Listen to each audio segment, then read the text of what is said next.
Last time out at the Nürburgring, it was Michael Janet who came in with a scintillating performance in the pitch blackness of the Eiffel Forest as he made his way through the field and made it all the way into the leading position to take a deserved victory. And Nathan Olsen coming in second place, taking the lead away from Aaron Smith II in the championship table. But with one round left to go, it is still all on the spot here and all for the taking in this final round of the PT Autosport eSeries for 2023. And you'll get to see all of the action live right here on the Global SimRacing Channel. Hello everybody, I'm Thomas Mengozi, and with me in the booth today is DJ Clark. Behind the scenes is our director Joe Peak, and he's using cameras provided by the one and only Dougie Beard. For the finale of the PT Autosport eSeries, we head back to the Monterey Bay in Southern California, with the WeatherTech Raceway Laguna Seca being the theater of the finale. And to learn more about this iconic venue of American motorsports, let's head over to our GSRC track guide, coming right up.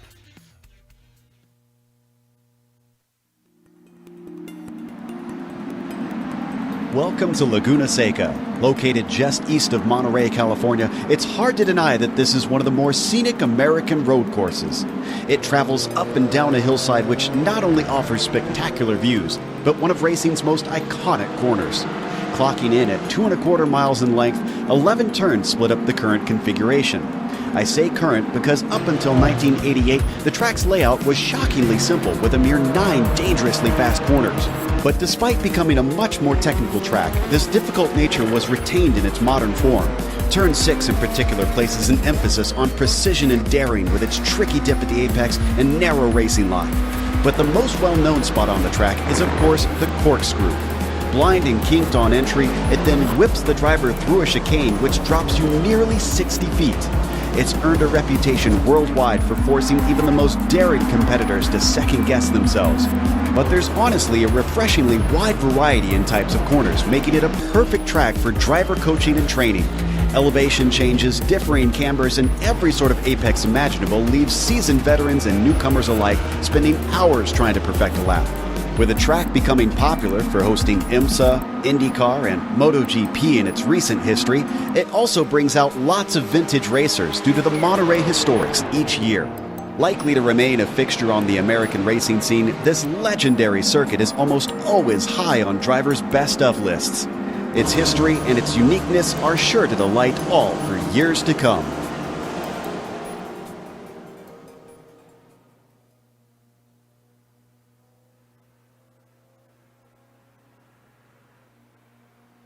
And with all of this out of the way, I think we can just head straight into the action as the cars are currently undergoing qualifying with 6 minutes and 58 seconds already left in the running. And DJ, this is going to be an interesting one because we're going to allude to this a little bit later on in the broadcast, but it is going to be a multi-class race. One of the two cars that we're seeing on the screen right now, the GR86, is the one used for qualifying, but they're going to have to make do with a bit of American muscle as well during the race. Yeah, they certainly are in it. While they are similar cars in theory, both rear-wheel drive, front-engine machines, you're going to find a lot more horsepower coming up in those Cadillacs than you are the relatively underpowered GR86s that we see. But the name of the game here in qualifying, Thomas, is going to be momentum, momentum, momentum. These cars like to be able to carry that on through, and particularly coming through the middle half of the circuit here when you kind of climb up the hill headed towards the corkscrew. It's going to be very crucial for these drivers to carry as much momentum as possible and not to arrest that speed mid-corner. That's how you're going to see quick lap times be set down.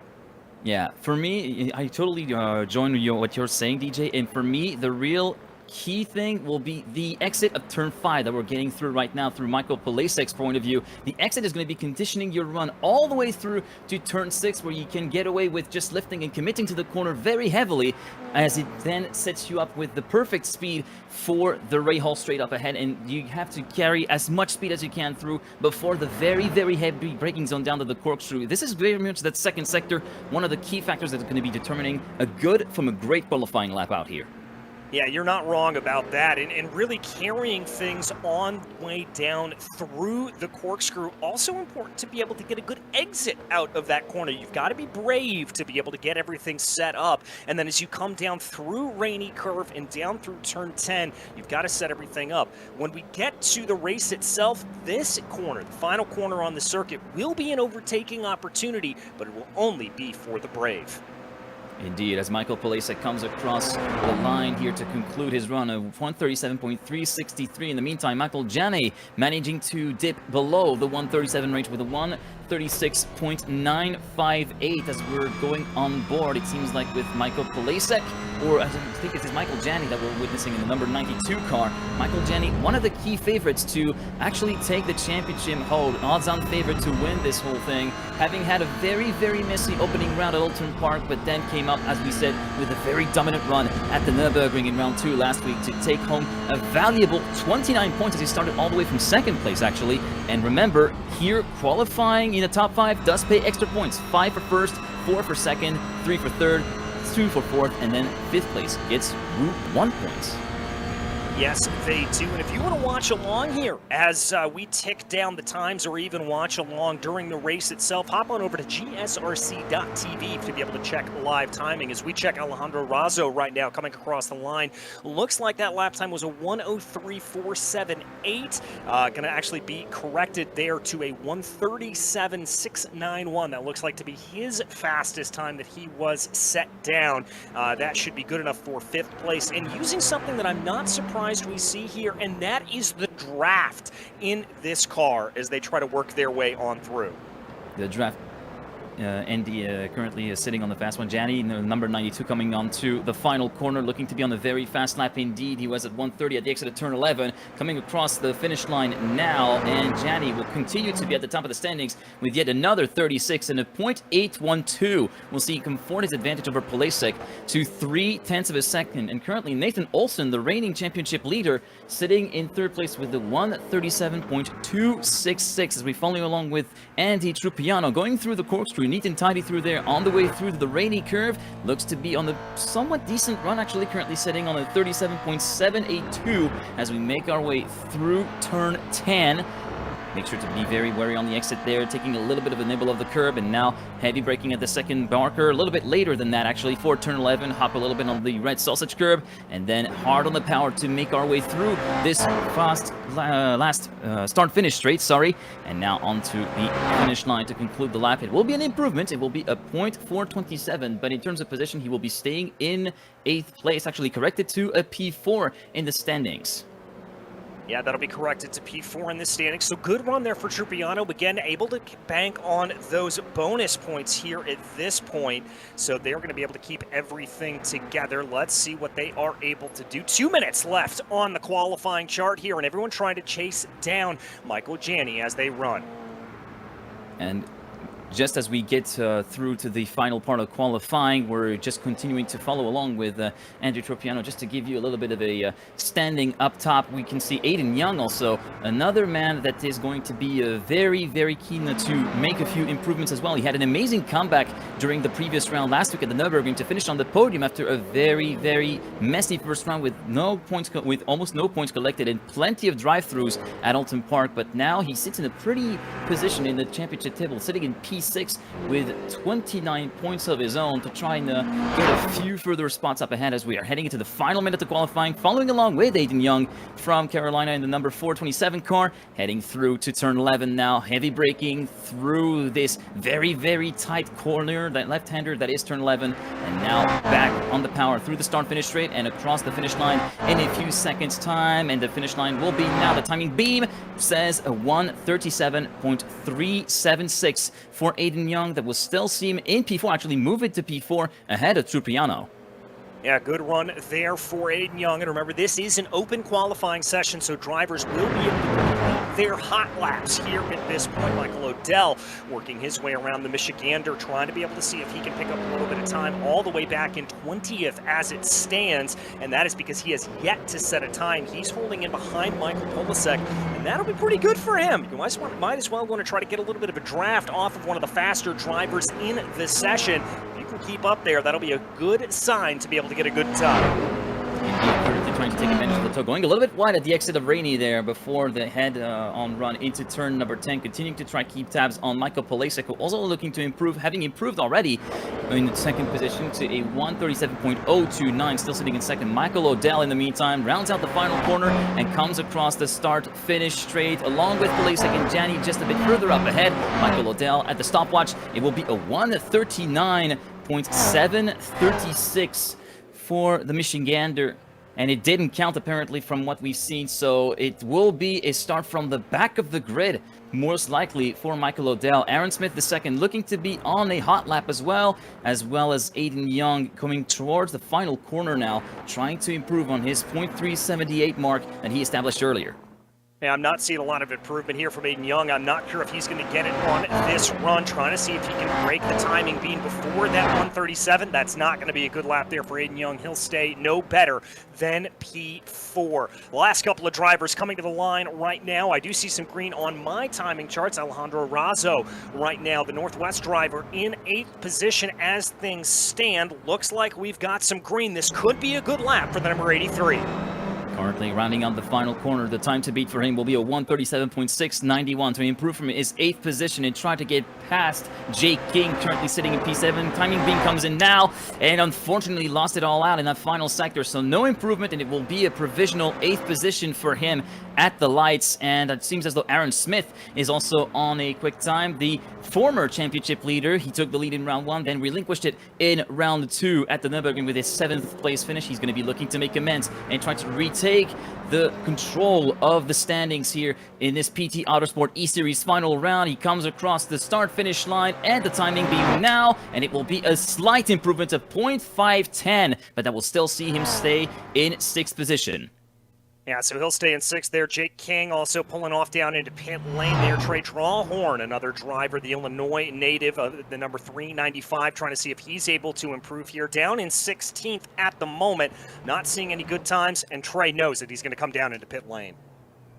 Yeah, that's pretty much going to be all she wrote for that particular qualifying session here at Laguna Seca. And DJ, I think we couldn't have asked for a better finale circuit than this WeatherTech Raceway Laguna Seca. One of the hallmarks of motorsports here in America, and really a driver's track through and through that's going to be posing a great challenge and really see the cream rise to the top here in this field. Yeah, and you hit the nail on the head there, Thomas. This is a driver's track. It is difficult to get an overtake done around here. Let's not beat around the bush on that. It's particularly hard to get up alongside anybody. There's just not long enough of a straight to make things play, but there was such a beautiful rhythm and flow to this circuit that really comes out to play, and it is absolutely spectacular when you get it right. And because of the way the track is laid out with gravel traps and things like that, it's also pretty punishing if you get things wrong.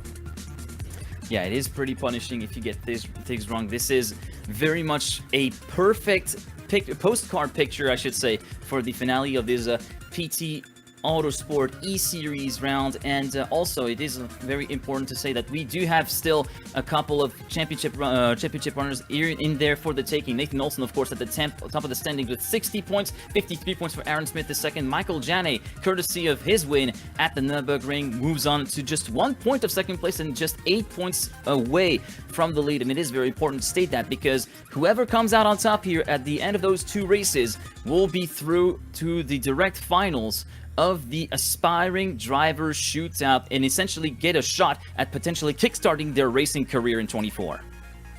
Yeah, exactly. There's some big stuff on the line here for these drivers, and everybody certainly knows it. So I wouldn't be surprised if we see a little bit of elbows out racing, if we see a little bit of scruffiness starting to take place. These drivers know what they've got to do. They know they've got to push ahead on it, and they are not going to beat around the bush. We are going to see full-on elbows out racing here once we get going. Yeah, indeed, and this is going to be a very peculiar race because, as we've alluded to, it will be a 2 multi-class race event with the GR86 and the Cadillac CTSVs that will be on the same track. All the drivers must drive each car once. The way this is going to work is that for race 1, the top 15 in the championship standings will be driving the GR86 cars, with the rest driving the Cadillacs. And then for the second race, second 30-minute race, the field will be swapping cars around. 1 spare car per race. Drive-through penalties will be issued issues every 35 incident points, and the end result will be determined on the aggregate time of both races for each driver to actually get the final standing. Yeah, and that may be a little bit crazy to be able to keep into everybody's mind, but we'll let you know exactly as things play out and how they go. But crucially, I think here, Thomas, as we talk about this, the multi-class racing around Laguna Seca, this is not a big circuit. We are talking about a relatively club-style circuit that has gained notoriety over the years, but it's not all that long. So when we deal with this multi-class racing, it's going to be particularly difficult for everything to come into play, and these drivers are going to have to be on their toes to make sure that as you try to go on past one another, you don't make a mistake. This place on the braking zones isn't super wide. We talked about the run from 4, 5, and 6 coming up the hill. There's just not a lot of opportunity to get that surefire pass done. So you are going to have to be on your toes. You're going to have to be very careful in this multi-class field, and you've got to avoid mistakes wherever possible. Yeah, it may be no street circuit, but you gotta remain alert in this multi-class circumstance here at Laguna Seca because, yeah, this is not exactly a long track, but also more of a club-style track, as you said, in terms of the layout, but also it's not that wide. Like, you can get by in 2 cars, but that's it. There's not really that much room left to play with in terms of, like, room for overtaking to give you a little bit of a buffer in case something goes awry when you try to pull off the maneuvers. So this is going to be an interesting proposition to watch the GR86 get along with the CTSV field here as, yeah, I feel like there's going to be quite a sense of urgency for the CTSVs to try and get past traffic once they encounter the first lap cars. Yeah, it certainly is. I think these drivers are going to have to get a little bit of a hustle on, and we're going to see exactly who is here to play and who is able to get things to run. As those CTSVs are going to have more horsepower, they're going to have more oomph around the corners, they're going to be able to push things a little bit more, and as they try to go here at this point, we're going to have to see what they are able to do. Now, this is not typical of what we see in multi-class fields. Normally, we've got prototypes in GT-style cars or GT-style cars and touring-style cars. These really are 2 touring-style cars that are going to be running around, so they're going to handle very similarly. They're going to have very similar downforce through the corners. The only real difference is going to be that horsepower on the straightaway. Yeah, and it feels like this is going to be giving it way to 2 different styles of driving that you've already partially alluded to at the start of the qualifying session, where basically you get the GR86, which is very much a momentum-based car, in a similar vein as what we see, for instance, in the MX-5 series, where you have to carry momentum all the way through the corner, carry as much speed as you can all the way through the corner, compared to the Cadillacs, who have more horsepower, more grunt, and are going to be feeling maybe a little bit more stop and go. You're going to be stumping a lot more on the brakes, a lot harder, just to try and get the car stop to actually make it through the corner properly, and also with a little bit of extra, I guess, maybe a tiny bit of extra weight for the Cadillacs, and a lot of looser rear end with that extra horsepower going to the rear wheels. This is going to be pretty interesting to see how the drivers adapt over the course of those 2 races. Yeah, I think it's going to be very, very interesting, and trying to be able to switch your brain around a little bit more and think about how you're going to do things. It's going to be very, very difficult to be able to do, because remember, you're going to be able to be a little bit nicer on the throttle when you're in those GR86s with less horsepower, but the rear tires on the Cadillacs will spin up, so you've got to change things around a little bit. Yeah, indeed. This is going to be requiring quite the throttle control. In the meantime, the sessions are currently being generated. We are waiting for our first race to pop up, and thus we will be throwing it to a quick break, and we'll be back once the session is up and race 1 is about to get underway.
just like that, we are back on the Global SimRacing Channel. Welcome everybody to the third and final round of the PT Autosport eSeries here at Laguna Seca. We're just about getting ready to start with race 1 for the day, and I think we should just get a little bit of a gander at the starting formation for this open...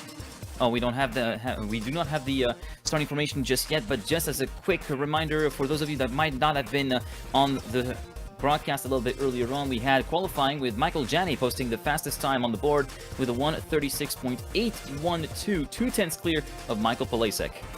Yeah, and the 2/10 here around Laguna Seca, that's a pretty monumental difference there. So watch for Janney to be very, very effective here to try to break away. And as we mentioned a little bit earlier, to be able to hold on to that top position, his overtaking will be very difficult around this Laguna Seca circuit. He had a little bit of a rough round in round 1, but absolutely dominant last time at the Nordschleife, so he is going to be in good position here at this point to try to get himself up into that championship clenching position. Also, just to quickly mention, of course, Nathan Olson, the current championship leader here in the Autosport eSeries, currently sitting pretty in third position, having gotten 3 points for his efforts in qualifying as well with a 1:37.136. Aaron Smith looking to try and flip the script a little bit, trying to retake the lead after that unfortunate performance, P7 at the Nürburgring, just shy of the top 5 that yield positions and points actually on the standings with a 1:37.510. That last point-paying position in qualifying got courtesy of Andrew Trupiano, who realized a really, really solid time of a 1:37.427 at that time. Yeah, that's a very solid time here to be able to get underneath your belt and to be able to categorize as they run. Now, as we take a look here, getting ourselves ready to go to the grid, checkered flag is in the air for the little practice session that we've had, and now it is time to grid up around here. It's time to put those nerves at bay, trying to be able to see what they are able to do. Yeah, and this is very much going to be a 2-part challenge with those 2 30-minute races coming up, and both races will be driving in different cars for each driver. We have the top 15 in the championship standings that are going to be starting in the GR86 cars that are going to be demanding a certain style of driving that they've already very much adapted to over the course of the secondary practice session and the qualifying session that was run with the GR86. But after that 30-minute session and that 30-minute race is done, they will be switching over to the Cadillac CTSVs, which is going to be a totally different kettle of fish. In the meantime, we do have the starting grid for that opening race. Alejandro Razo will be starting first in the 83 ahead of Cam Jordan on row 1. Row 2 will be Aiden Crawford and William Augustine. Then on row 3 in P5 will be Kevin Chabot and Mathieu Roja will be in P7 and P6. Then P7 will be Eric Norman and Seth Aldrete in P8 to complete row 4. And row 5 will be Connor Henry and Michael O'Dell. As we move back into the rest of the field here at this point, it is going to be Odell lining up in 11th here at this point. Looks like our timing's a little bit wonky at the moment, so we'll try to get that re-put back around. There we go. As we get it in.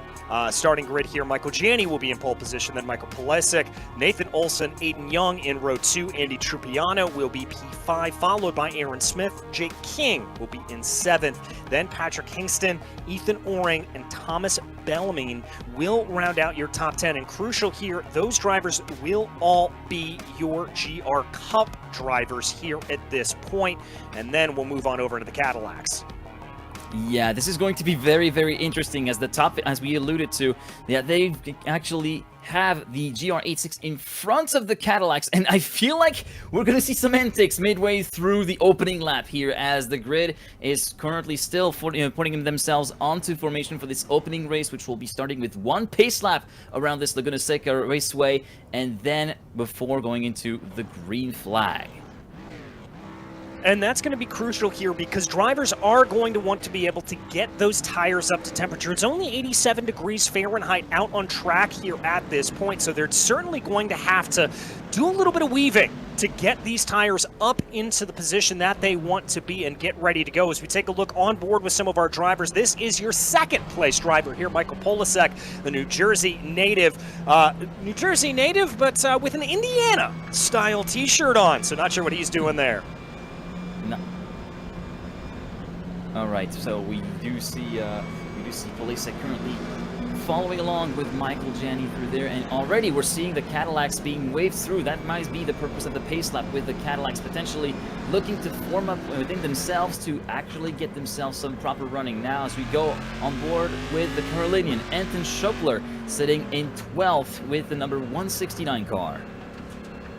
Yeah, so there it is. Very look of determination here at this point for the number 169 as they work their way up. He's going to be in the Cadillacs, and as you said, I think that's going to be an interesting run for him. Matthew Rohr here, the Californian. Bright, beautiful sunshine coming out there. He's also going to be in the Cadillacs, and we're going to have to see how they are able to do moving forward and moving their way up through the field. Yeah, and this is going to be very interesting to see. The Cadillacs are starting to form up 2 by 2 side by side through the Rahal Straight. We follow the perspective of Matthew Rohr, which you can see the camera up a little bit. The number 1, then the number 68 right next to it, as we see everybody just forming themselves up before the corkscrew. The number 83 there is going to be Alejandro Razo, sitting in front at the moment, just up ahead of the rainy curve. And giving themselves a little bit of a gap here at this point. It does look like they've been able to get themselves sorted back around the Cadillacs being placed around the circuit and indeed in front of those GR86s. So just a little bit of an error there for that as they get themselves ready to go and ready to get themselves back ready going through the final corner here at this point.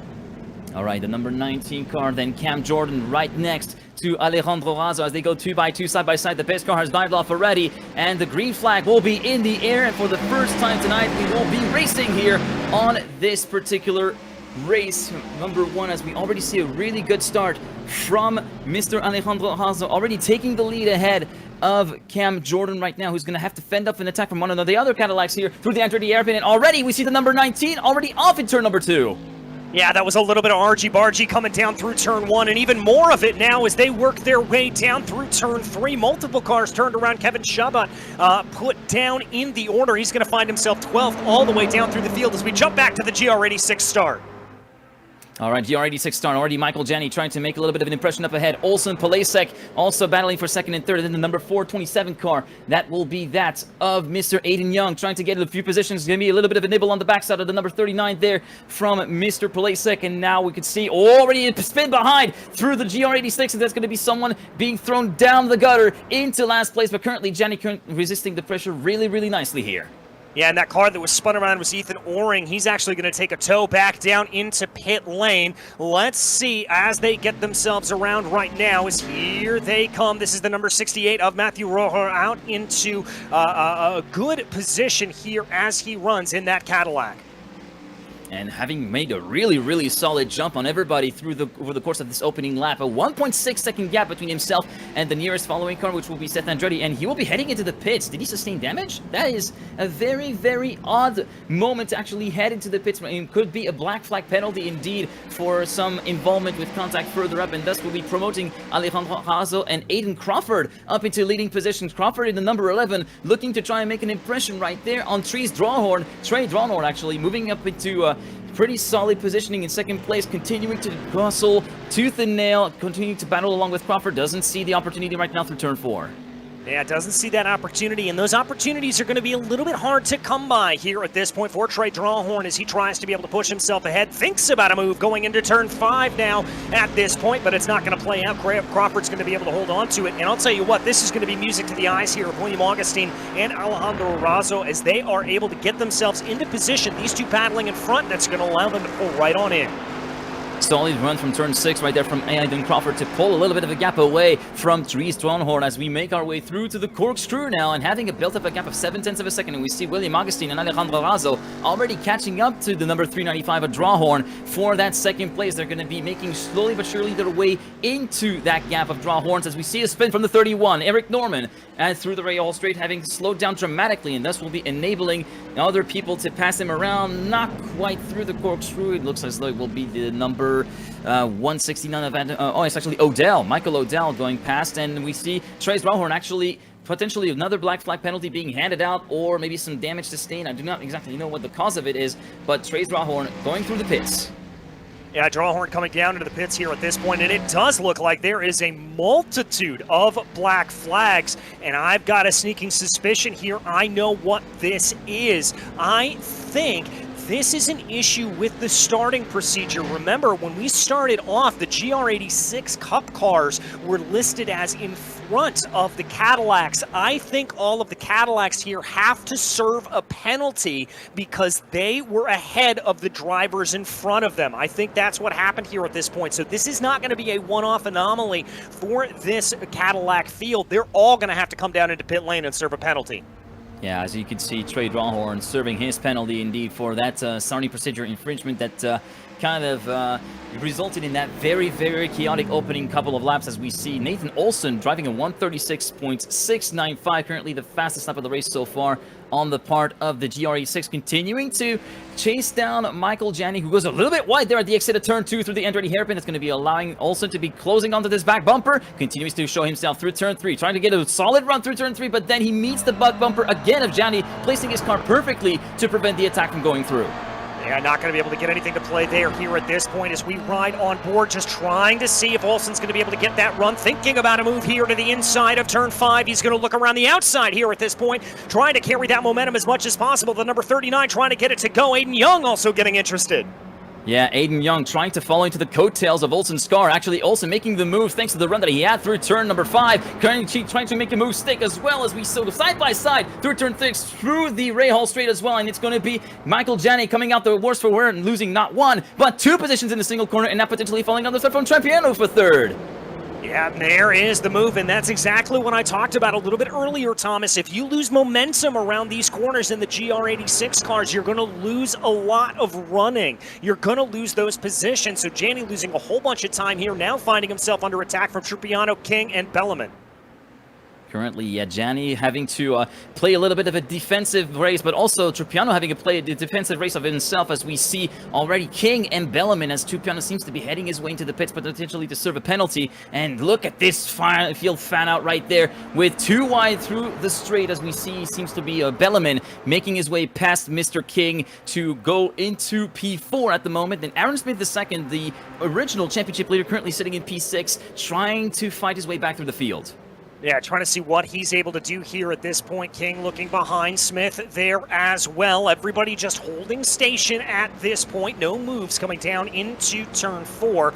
Let's see if they're able to get anything to play here. Excuse me, that was turn 3. As now they come out and around, lining themselves up for turn 4. Again, this is the momentum. This is the rhythm part of the circuit. You really can't get a pass done around this point, but we have seen some drivers be aggressive coming into turn 4 to try to make that play. In the meantime, Cam Jordan in the Cadillacs, 126.210, the fastest lap of the race, of course, courtesy of the extra grunt that the CTSV has to offer here, as we see, of course, Aaron Smith II continuing to howl Jake King and continuing to chase the back bumper of his GR86 through turn 6 up on the Rahal straight. Further up ahead will be Bellarmine, continuing to try and make a little bit of a run up ahead. We're looking back from Jake King's car, and you can see the mouth of that GR86 is looking pretty big, all right, as we make our way through the corkscrew and continuing to resist right now. The man from New Jersey looking to try and hold on to those points-making positions. A bit of a slow run through Rainy Curve through turn 10. This is going to be giving the opportunity for Smith to show himself bigger in the mirrors of Jake King. Maybe a move to turn 11. No, this is going to be downright suicidal if you try to go through there with the kind of gap that has already been built up. And I love looking at these cars. You see that left front tire kind of cocking up into the air. Here he comes. Here comes a move from Aaron Smith on Jake King in the background. We've got a spinner. I'm not sure exactly who that was, but they're going to be side by side. It was one of the Cadillacs side by side here. Smith trying to get the run on King. King defends down to the inside. I don't think Smith is going to have anything to play. And indeed, he looks for the crossover. Not going to work out. Yeah, he had a really, really solid run coming onto turn 11 there. Aaron Smith II trying to pull the move on Jake King, but Jake King really covering off the inside nicely through turn 1 and through the end-ready hairpin, and thus will be continuing to retain P5, but that battle will still be raging on through that next lap, and through turns 3 and 4 we go, marking the end of Sector 1 here at Laguna Seca, as we can see still Bellarmine continuing to pull away, and again, that battle from King and currently Smith, we just can't take our eyes off of it right now, as they just are locking horns. And then in the meantime, in the Cadillacs behind, we find Crawford and Augustine having a battle of their own for the lead in the Cadillac category. Yeah, they're holding off to a good lead here at this point. Augustine being very heads up in the way that he is running this race. He's not aggressive. He's not putting the car where it's in danger. But now here comes what we talked about a little bit earlier. This is Trupiano, Hingston, and Polasek up in front of him. It's lap traffic time. All right, here we go. This is where the sense of urgency is going to be coming up there for the CTSVs as they try to make their way cleanly through the field. This is going to be an opportunity for Augustine to try and make the move on Crawford. There he goes, down the inside, through turn 10, side by side with Crawford as he tries to deal with the traffic right now. Polasek trying to his best to move out of the way. Can he try to make the move stick there, Augustine? No, not quite. He's forced to yield into turn 11, also having to deal with that traffic, and they're going to have to make battle all the way through this traffic while also battling for themselves. This is where you see the real nerve strength showing. Yeah, you really and truly do. Augustine now going for a big move around the outside as they dive down into turns 1 and 2. Augustine trying to carry momentum, but a little bit off camber there on the outside. He's going to lose momentum. It's not going to play out, and he's got to fall back into line. But traffic being the big equalizer here at this point as Trey Drawhorn sets the fastest lap of the race out of 18th position overall. Augustine tried to go for the Hail Mary at the braking zone there for turn 2 in the Andretti hairpin. Unfortunately, due to the nature of the run that he tried to go for, it was very much a stop-and-go thing. They're still on board with Augustine right now, trying to follow in the coattails of Crawford, going to the inside line, and you can see then splitting the difference right now through the replay with Augustine and just trying to send it all the way through. But actually, whoa, that looks to be a bit of squeaky bump time as he tried to make his way through that traffic, but almost comes to a complete stop on the outside of the Andretti hairpin, thus allowing Crawford to come back. Yeah, allowing him to come back here at this point, and now he's having to deal with lap traffic coming down through the corkscrew. That is a suboptimal place to do it, and indeed, he's going to lose a little bit of time as that car is continuing to battle with him, frankly, here at this point. That is going to be Aiden Young, I think. Yes, it is, and I've got to imagine here that that's going to be a little bit of consternation for William Augustine. He's not going to feel done well there by Aiden Young. Yeah, indeed, and you can see already the gap that the traffic has already kind of created at the front of the field for the Cadillacs. In the meantime, we seem to also fan out on the GRE6, but you can see 3.7, 3.8 seconds. The gap continues to build up as we see Smith and King once again almost side by side, heading to the start-finish line now, heading our way through turn 1, turn 2. Is going to be the inside line for Aaron Smith II as he tries to make his way past Jake King for P5. Doesn't have quite the overlap just yet. King trying to roll it around the outside to try and keep on that P5. It's not going to be enough, or is it? No, he's forced to dive back behind Aaron Smith. P5 it is for Smith II.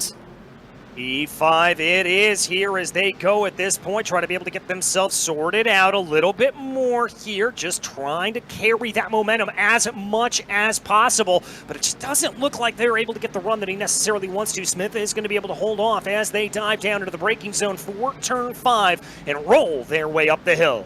Also, Michael Polasek looking a bit interested as well, trying to get a few further positions up ahead as we see Trey Drawhorn moving ahead of the GR86 as he gets past lap traffic. And actually, we see a very slow exit from Aaron Smith II there through turn 6, backing everyone up at the Rahal straight. King sees an opportunity, and we also see Polasek potentially 3 wide at the braking zone into the corkscrew.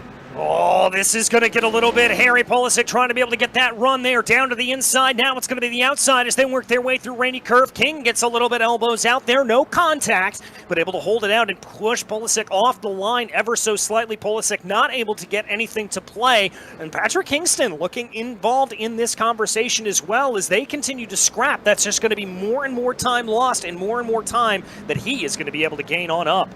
I'll tell you what, there might have been some beads of sweat if I were in place of Aaron Smith II, because that was a very, very slow exit from turn 6 that could have cost him dearly. Not just P5, but P6. He managed to hold on to it all the way through to the corkscrew, and seeing the battle between King and Polasek, that is going allowing him to build up a gap as Polasek goes for it at the braking zone, diving down the inside at the Andretti hairpin. The move is done. P6 for Polasek. Good play there for Polasek, able to get that to play. That's exactly what he needed to do, just taking advantage of that loss of momentum from those around him, and now he's going to find himself holding on to a good spot here in P14 overall. P14 overall, currently P6 in the GR86 category, and then a bit further behind we see Patrick Kingston trying to have a word himself, but he's going to have to make way for some American muscle as we see the Cadillacs already coming in to try and clear the traffic as we see the number 169 then of Anton Schopler trying to make his way past the Toyotas. Yeah, he's going to try to get on by. And again, this is all just about trying to figure out the run. Oh, 3 wide there coming up into the Rahal straight. Thankfully, that was avoided before things got a little bit crazier, but that could have been particularly brutal.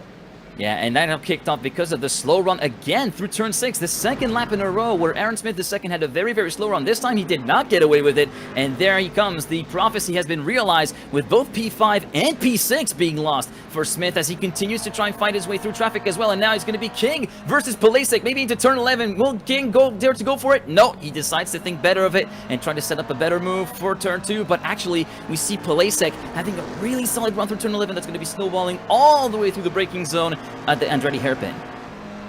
Yeah, and there it is. You can just see those cars whizzing on by. That is a true testament there of the muscle and grunt of those Cadillacs as they go on by. Now just trying to line up for the corner here, maybe get that move in front of him if he's able to get anything to play. Doesn't look like it here at this point, so they're going to continue to just try to sort themselves out a little bit more and get themselves ready to go.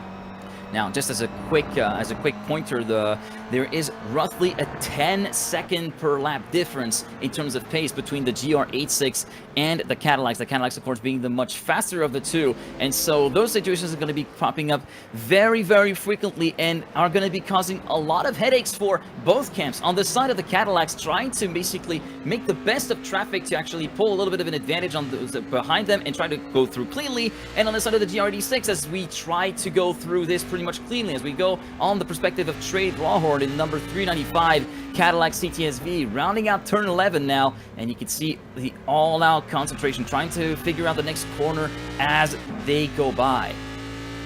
Yeah, just trying to line this up a little bit at this point. A little bit of frustration there for Trey Rawhorn. You could just kind of see that heavy breath. I don't think he's exactly having the race that he really wanted to have here today. So he's just going to have to keep things on the straight and narrow here at this point and just try to see what he's able to get out of this. Runs in 8th place in class and is going to be all the way down, about a lap down from the rest.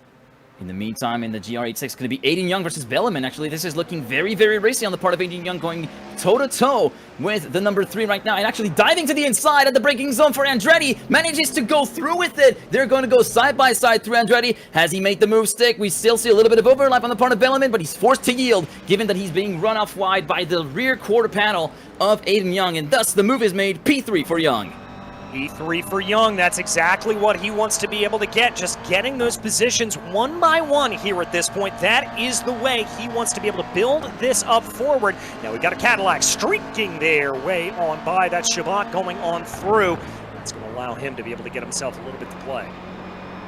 Currently still following along with the rear wing of Aiden Young, and he had a really, really slow entry through turn 5, and the Cadillac is not going to be doing favors to Belleman, who had a pretty solid run. He's going to have to wait until turn 6, and look at this, a much better trajectory for Belleman, who's going to be almost bump drafting Aiden Young. There they are, bumper to bumper, heading towards the corkscrew. He's going to have to back off a little bit, otherwise there's going to be some punting involved there as we're making our way down the corkscrew with the track falling away from you through the compression, and it's still going to be Young holding on, but only just.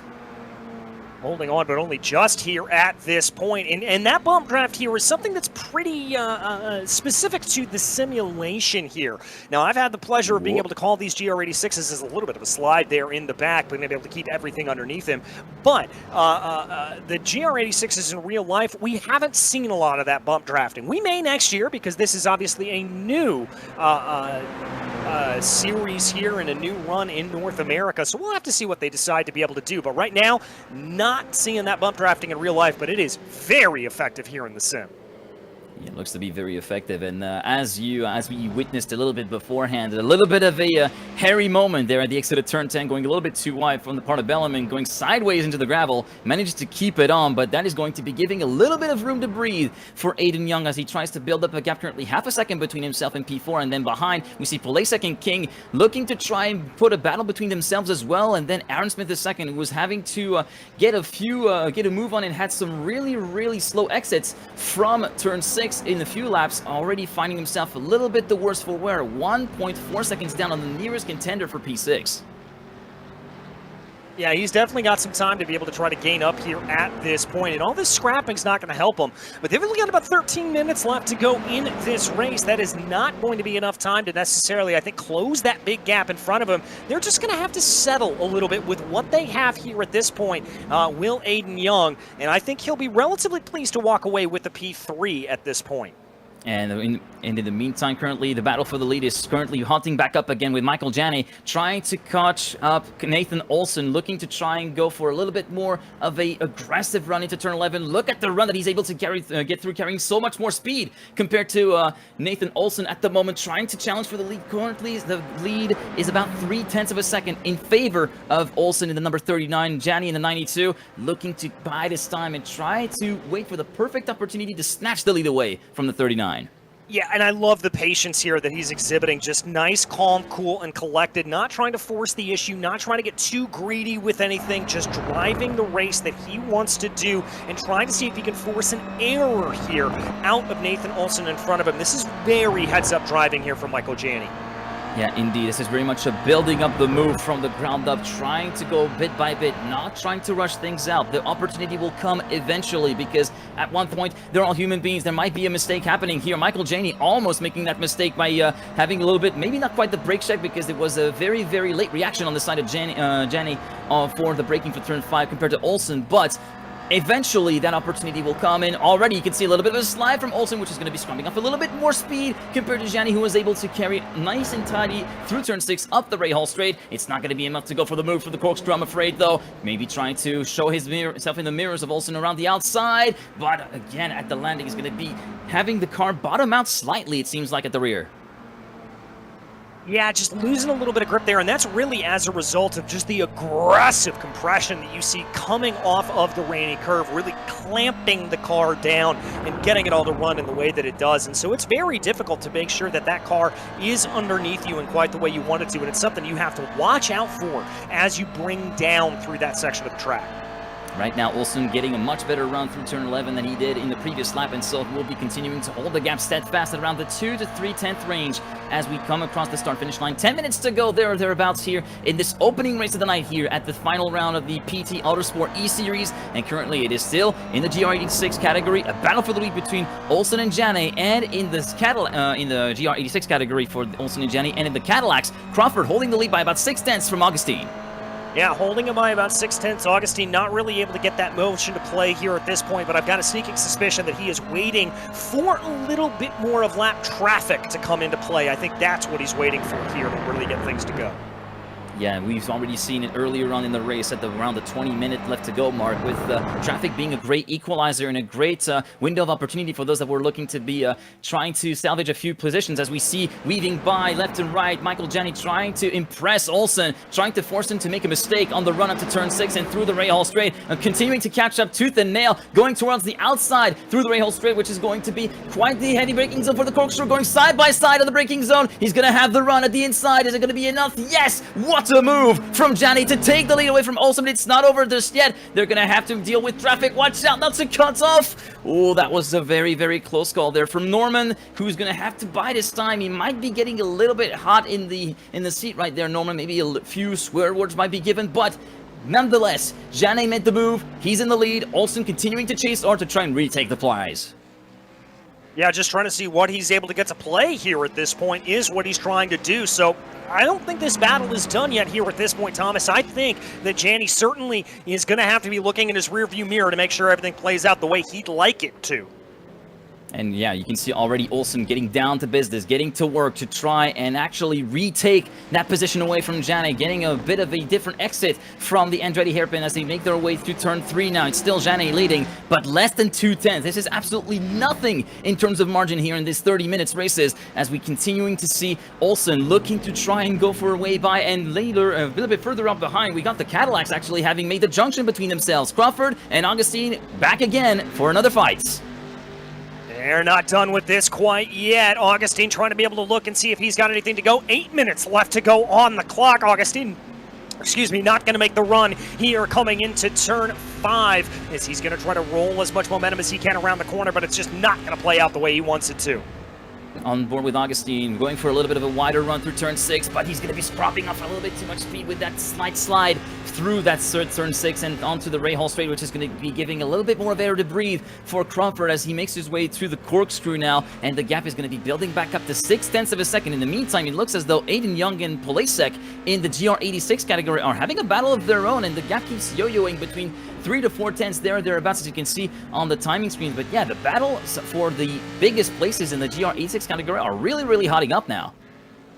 Yeah, they really are, and crucially here, there you can see it on your screen, the battle for the lead in GR86 and the battle in the lead for those Cadillacs about to cross over here, and neither one of these drivers, none of the four are going to want to give space. Big move down to the inside for Crawford. Augustine tries to follow him on through, almost contact there with Olsen.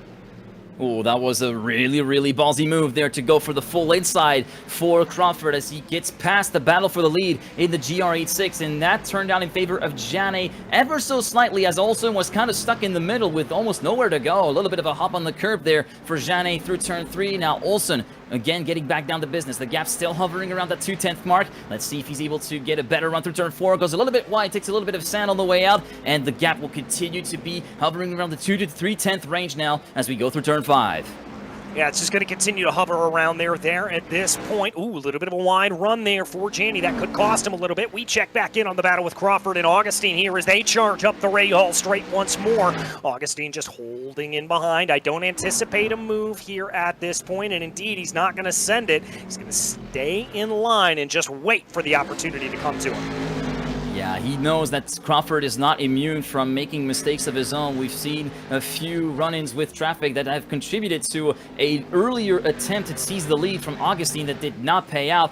But also Crawford, again, for just like every driver in this field, they're human beings. There's bound to be mistakes at some point. Something is bound to break, and that will be the key factor that Augustine might be relying on to try and force a crack to open, to force a chink in the armor to be shown on the side of Crawford to potentially snatch the lead away from the number 11. Yeah, I think you're exactly right about that. He's just waiting for that opportunity, waiting for that chance to be able to get a move to play. But with not a lot of time left, he's got to be careful. Here comes the move for P1 in GR86. Olsen is through the inside, heading into turn 2 right now. The Andretti hairpin, we got the overlap on there. The move is done right now for Olsen. Can Janne come back? No, he's way too slow at the exit of the Andretti hairpin, and thus the lead changes once again in the GR86. Olsen, after having relinquished the lead for a couple laps, takes it back, and Janne has got it all to do once again. Despite a bit of a wide run through turn 3, the gap hovering back up to that 3/10 range, and it looks as though he might be yo-yoing once again with 5 minutes left to go here in race 1. Olsen getting it done when he needed to do it. That was an aggressive, confident move down into the inside of turn 1. I love that heads up there. And now you can see Janne doing a great job holding in behind. Windshield wipers moving here at this point. I wonder if that was just an errant click of the button there. Olsen now just has to see how well he's able to defend against Janne as we're side by side here farther back in the field. Drawhorn versus Schopler for P6, and we see Schopler getting a little bit sideways there on the run through the corkscrew, and so we'll be conceding the place to Drawhorn. He gets a little bit of room to breathe there. We go on board with him, looking at the back of his number 395 Cadillac, looking at Anton Schopler in the number 169, who's going to be kicking over himself with that somewhat sketchy run through the corkscrew and a very slow run through turn 11 as well. That's going to be compounding all of his efforts and add insult to injury, continuing to see the gap widen away compared to Drawhorn. Oh, and we've had a little bit of an off there. Rohrer, Norman, and Aldretti having a problem, it looks like, coming around through the final corner. So a little bit of scuffling there at this point. As we check back in, here is Aldretti, and you can see the damage on the left-hand side of that number 84 Cadillac. That is a hard lick right in the driver's door on the side of Aldretti. I wonder if we're going to be able to see that in replay, because that looked to be quite a big shunt on the side of Aldretti. In fact, here comes the replay now. So here's Aldretti going through turn 11 right now. Well, turn 10 right now, on the run towards turn 11. Might have been a little bit too much of a blip of the throttle. Yeah, no, not quite actually. That was a clean exit through turn 11. Actually getting a run-in with the number 31, I think it is, Eric Norman just behind him. And Wemby was at the top of the hill before braking for the Andretti hairpin. Here we go, braking for Andretti. Lights, the brakes disc lights up, and it looks as though... Oh, there it is. Oh, and Norman with nowhere to go as well. Just a tiny bit too much on the throttle, a little short squirt, just a few percent too much on the throttle pedal, and just the back end swap sense with the front, and Norman just nowhere T-bones him. Yeah, Norman, you got to feel a little bit sorry for him there at that point. Obviously causing the damage, but absolutely nowhere to go for him. We check back in on your overall race leader, and now back to your lead in the GR86 category. Michael Janney trying to regain what was once his and get the lead position away from Nathan Olson. The battle is continuing to be on high heat right now in the GR86, with Olsen continuing to be under hot pursuit from Janney as they are making their way around the final corner for potentially what is to be the penultimate lap, or the third to last lap, with yes again to Olsen trying to break the toe from Janney, and we see Janney continuing to be in the toe of Olsen at the moment, trying to set himself up for a move, maybe around the outside. That will be quite the daring move to go for. He goes for a bit of a later braking corner, tries to go for the crossover, and the crossover is going to be paying off. Janney side by side with Olsen at the exit of the Andretti hairpin, continuing through turn 3 right now. Olsen continues to hold the place, but the gap is still quite the sight to behold. Just less than 2/10, and maybe a bit of a better run through turn 3 for Olsen compared to Janney. Actually, Janney swapping places, continuing to go through the runs for turn 4.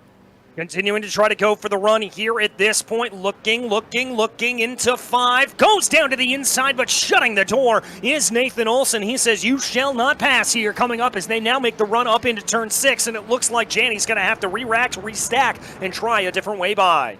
Through turn 6, on the run up towards the Rahal straight, is going to get the better exit. Janney trying to go for a little bit of a wider, trying to smooth out the exit of that corner to carry a bit more speed through that Rahal straight compared to Olsen. Making our way through to the corkscrew. Still a 3/10 gap between these two, as it will be the final lap of the race, as you see in the timing stance there. And continuing to lead, Olsen having a really solid run now, and Janney maybe not.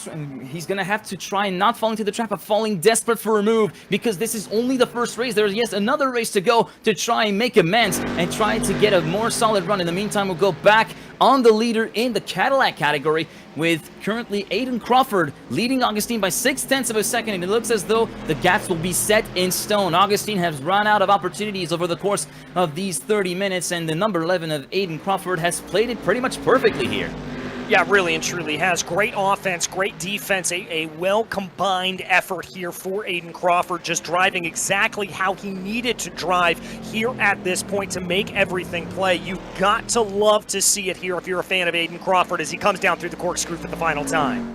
The final few corners through the rainy curve for the final time here in race 1, as we get past traffic here on the side of both Cadillacs. That is Hingston making way for the two CTSVs. Through turn 10, we go for Crawford, and turn 11, just the final corner to go, and now powering down the start straight for the start-finish line, and Aiden Crawford wins this first race in the Cadillac category ahead of Augustine, weaving left and right on the start-finish straight as a celebration of their efforts. And in the meantime, Olsen versus Janney, the battle continues on.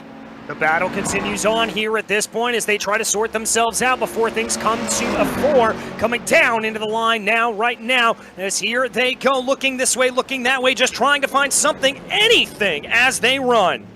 And unfortunately, that move from the corkscrew might have doing Janney in over the chances of taking the lead from the race, with that poor exit from the corkscrew due to being way on the outside at the braking zone. Olsen will be retaining the lead, and I don't really see how this win can escape the grasp of Olsen's hands as we make our way through to the final corner. Janney trying to show himself one more time in the mirrors, but it will not matter at all. Nathan Olsen wins in the GR86 category ahead of Michael Janney after an enthralling battle over the course of these last 10 minutes of the race here at Laguna Seca. An absolutely epic end to this race here, Thomas, and I, for one, cannot wait to see what these drivers are going to be able to show up here in race number 2 as we get ready to swap over cars. Yeah, this is going to be very interesting as we take a look at the final results of this opening race of the night here in the PT Autosport eSeries. Aiden Crawford taking the overall win, and the win, of course, in the Cadillac category. Second place for William Augustine. Third place for Cam Jordan. Michael Odell finishing a respectable 4th. Alejandro Razo completing the top 5. Trey Drawhorn in P6. Anton Schopler P7. Connor Henry P8. Kevin Chabot P9. And completing the top 10 is Matthew Roja. As we move back down into 11th place position, it's going to be Eric Norman and Seth Aldretti there for the remainder of those Cadillacs. And then we move down to the GR86 field, a thrilling battle between Olsen and Janney, only separated by 0.4 of a second at the line. Aiden Young came home 3rd to round out your podium. Then it was Bellarmine, King, Smith, Polasek, and Trupiano, the last drivers on the lead lap. Patrick Kingston 1 lap down, and Ethan Oring down 19 laps. Ethan Oring being one of the early casualties in the race, unfortunately for him, and that is going to be concluding race number 1. And now we're going to get into the crossover point for this particular event, as the drivers are going to be swapping cars with those that were in the GRD6, the top 15 in the standings, set to take the Cadillacs, the wheels of the Cadillacs. And this is going to be, as we alluded to, a very different kettle of fish with a lot more power underneath your right foot. Yeah, very, very much so. It's going to be a lot more difficult to control. It's going to be a lot harder to make sure that you are getting everything right underneath you. It's not going to be an easy run. We saw many drivers slipping and sliding in those Cadillacs earlier, and I don't think we've seen the end of it here at this point. Yeah, we surely haven't seen the end of it, because there is still one more race to go, and that will be probably deciding the championship, as Nathan Olson has made a really awesome run in the GRD6 and will be looking to continue that awesome run in the Cadillacs. In the meantime, whilst everybody is currently swapping over cars and getting ready for race 2, we're going to take a quick break, and we'll be back as soon as the race is set to get started. Stay with us.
All right, ladies and gentlemen, welcome back to the Global SimRacing Channel for the second race of the night here in the third and final round of the PT Autosport eSeries. That's what we witnessed as a pretty hectic start to the night with race 1, but ultimately boiled down to 2 battles in those 2 different categories. The battle for the lead in the Cadillacs between Aiden Crawford and William Augustine, and the exceedingly hot battle between Nathan Olson and Michael Janney in the GR86s. Yeah, very, very close battles, and I think the big storyline to come out of that race, kind of as we suspected it very well may be, was traffic. It was very difficult to be able to maneuver yourself around the other cars, particularly in those Cadillacs, trying to find that opportunity, trying to find that chance to get on by. Not the easiest thing in the world to do, and I think drivers are going to have to be very heads up in this second race, having learned a few things from the first race, and how to position themselves and how to get themselves into the best position to be able to get a good run here today. Yeah, it definitely feels like a cat and mouse game whenever there's like those really big discrepancies in terms of pace in very similar cars, as we've alluded to earlier on in this broadcast, with relatively similar-ish Cup kind of cars. But here, the real big variable is going to be the drivers swapping those cars out for the other cars in the field, and that's going to be very interesting to see, essentially the mice being the cat and vice versa, and see how they apprehend the situation whenever it comes up.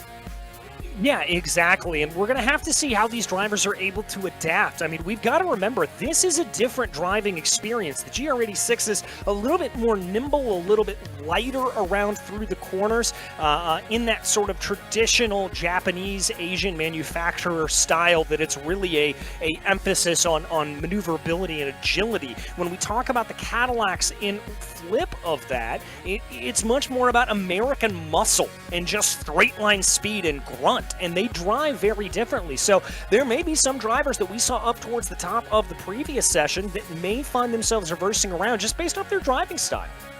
Yeah, this is going to be quite the exercise of finesse and adaptation to various different driving styles required because of those very different philosophies in terms of the car construction and structure, as well as the power delivery for each and every one of those cars. As the gridding procedure is currently underway here at Laguna Seca, just as a quick reminder, we are heading towards the second 30-minute race here around the Monterey Bay Laguna Seca Raceway, and it will be, of course, penalty points being handed out, and the drive-through penalty being handed at 35 incident points. Drivers have 1 more spare car for this race, and they're going to have to use it wisely in case they end up into very sticky situations, ending up in the wall. There goes the race details once again. We've already done one of the 2 30-minute races. We're heading towards the second one now. We must drive each car once. Everybody's swapping cars. This means we'll see, for instance, Aiden Crawford in the GR86 and Nathan Olson, the 2 race winners in each categories, flipping over, with Aiden Olson moving into the Cadillacs. And thus, this is going to be, I'm very excited to see how this is going to pan out. Yeah, I'm very interested as well to see what they're going to be able to do here at this point, as we are clicked over now into the main session. Looks like gridding has been taken care of, so we're not going to have that black flag issue yet again. So the Cadillacs will be listed out in front as the starting grid's ready to go here, Thomas. Starting grid ready to go. On row 1, it will be Michael Janney ahead of Michael Polasek, Nathan Olson in P3 and P4 for Aiden Young to complete row 2. Row 3 will be Andy Trupiano and Aaron Smith II. Row 4 will be Jake King and Patrick Hingston, and row 5, all on his own in P9, will be Thomas Belleman. As we move back down through the order here at this point into the GR86 category, it's going to be Alejandro Razzo up in front, followed by Cam Jordan, then Aiden Crawford and William Augustine.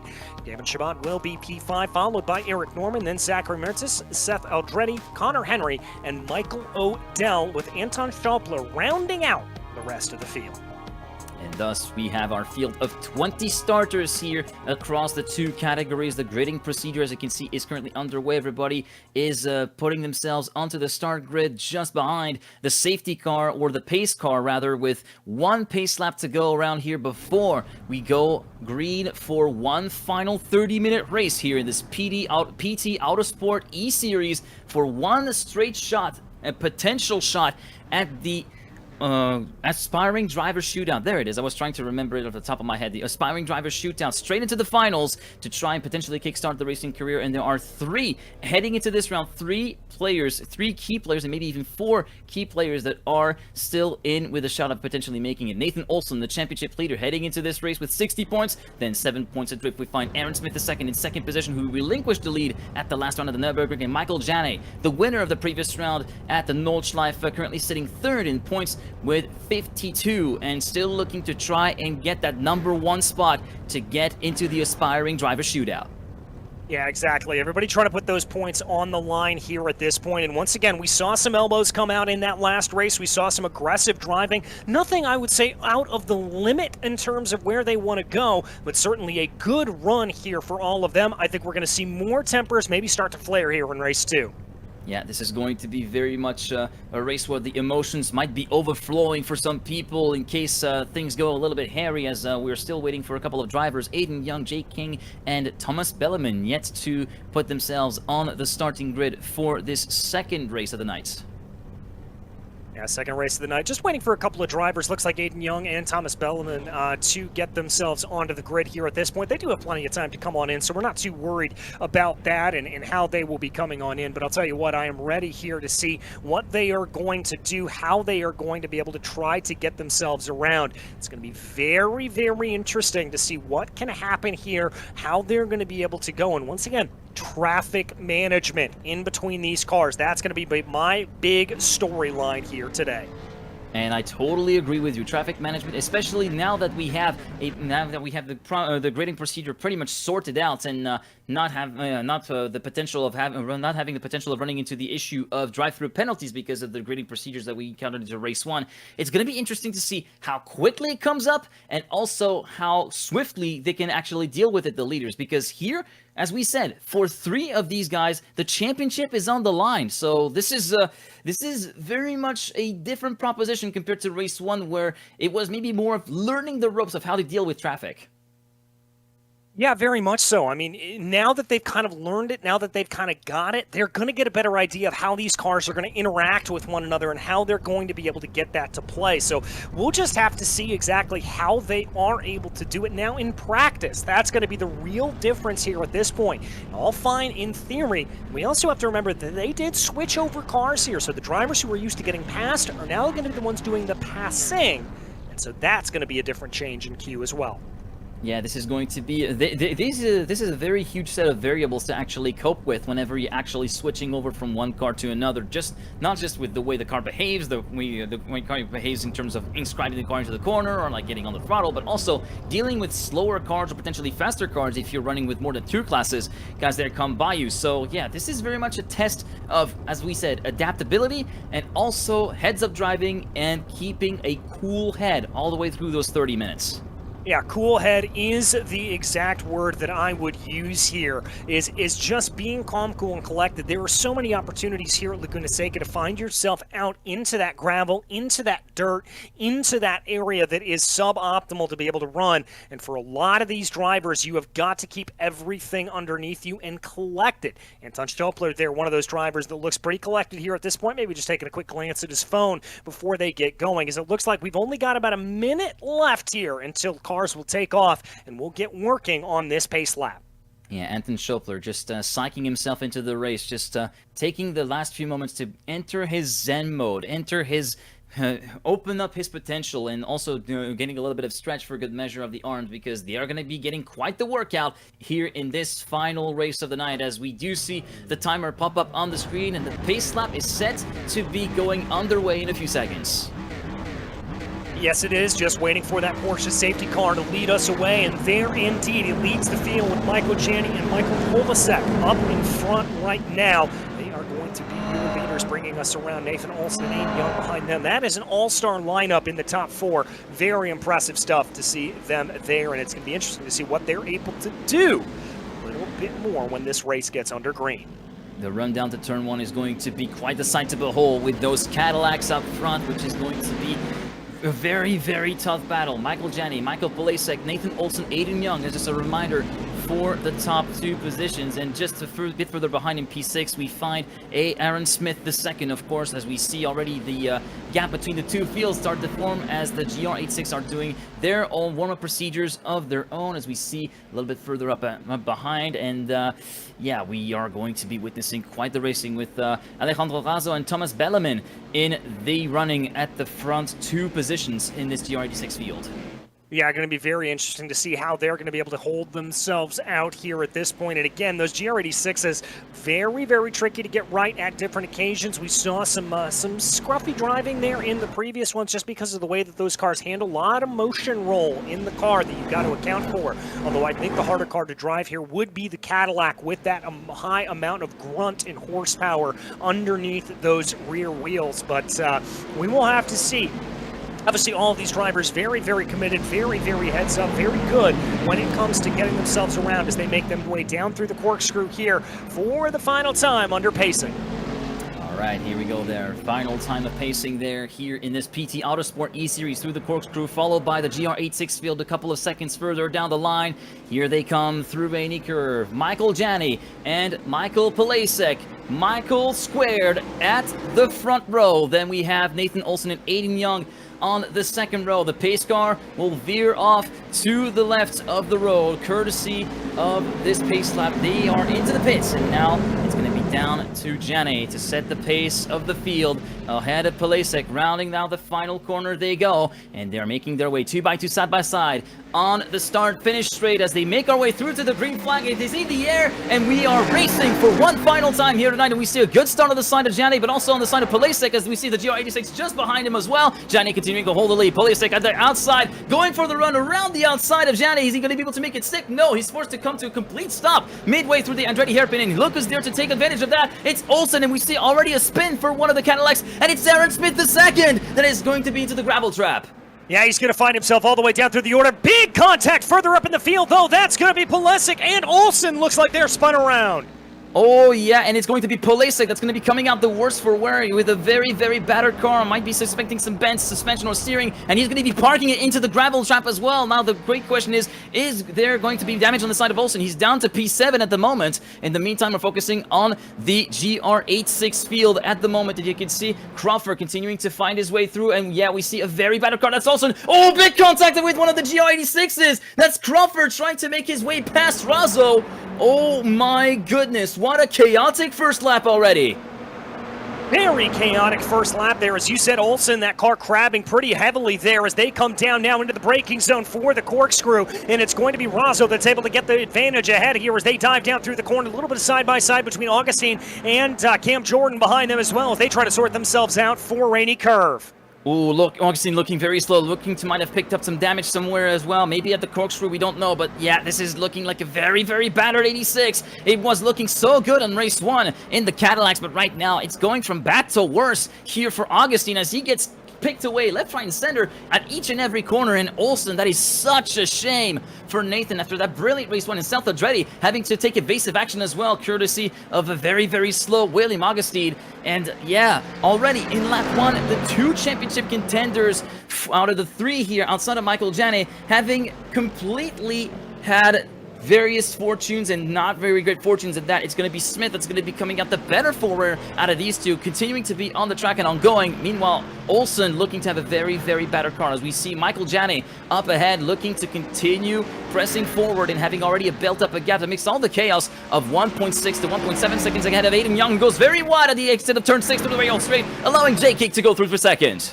Yeah, Jake King's going to be able to get that position. I want to give a shout out there to Michael Janney. It's a rough week to be a Los Angeles Angels fan, so I like the fact that he is still representing his team there in that hat. But as we look back farther through the order, Aiden Young just trying to push ahead here at this point. We jump back down into the field of the GR86's Zachary Mertes trying to be able to see if he's got anything to play right now with Kevin Chabot trying to be able to put some pressure behind him. Not the best run there for Mertes coming off of the corner as the Carolinian's going to be under pressure coming up the Rahal Straight. Chabot's got a really, really solid run. He's going to be facing off the back bumper of Mertes, though, so that run is going to be ending just before the corkscrew corner. Michael Janney posting the fastest lap of the race already with 124.831 in the Cadillacs, and through the corkscrew, it's going to be advantage Mertes as he builds up the gap back up. He's going to build that gap back up. That's just good braking going down into the corkscrew there at that point. He's very lucky that he was able to get that to play here as they go. Now diving onto the binders as they work their way into the final corner. Shabat really able to get a good run there. Very impressed that he was able to get all of that to play and bring himself forward.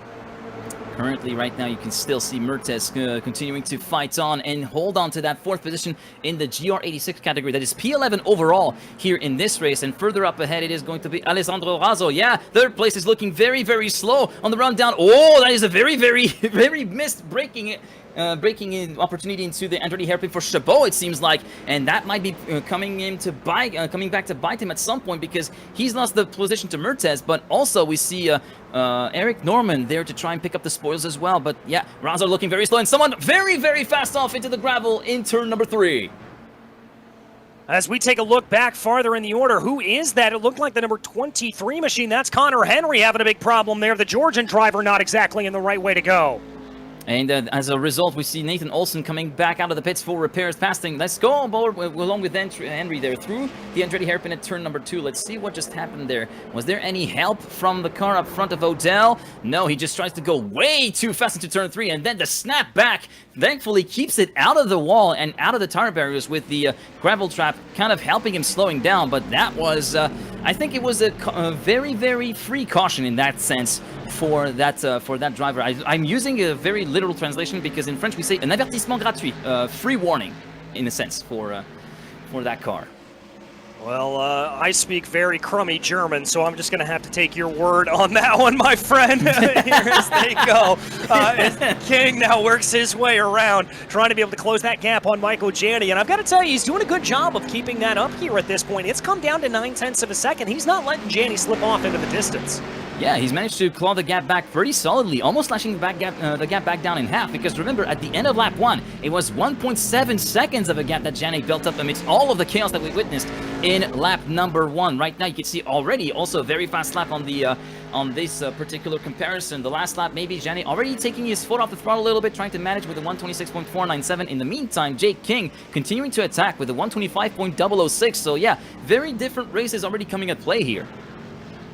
Yeah, very different races indeed, although that little wiggle coming off of the corner is certainly not going to help Jake King here at this point. That's just a result of that. A lot of horsepower in the back of the car trying to be able to get itself down. I don't think that's going to be the best run there for him, but he's still going to find himself in good position, trying to push his way ahead here at this point. King going to bring the car around. We check back to the battle here a little bit farther in the order. This is Crawford and Cam Jordan. This is the battle for P1 in the GR86 field, is working their way on by him. That is going to be the Cadillac of Nathan Olsen. Yeah, Nathan Olsen trying to make up a few positions there, trying to claw back, at the very least, back to the back of the field of the Cadillacs here on this track. In the meantime, Crawford continuing to eat away at the advantage of Jordan bit by bit there. Cam Jordan continuing to hold a 3/10 lead, but look at the run that Crawford just got through Rainey. This is superb there, allowing him to catch up a 10th right on the spot. Yeah, able to just get that run, and it really looks like here, I'm going to keep an eye on this battle, that Crawford's just on the back half of the circuit a lot better. Jordan going to get a little bit of slideways coming out of turn 11. He's going to put himself into a good position here. I think Crawford could have a run.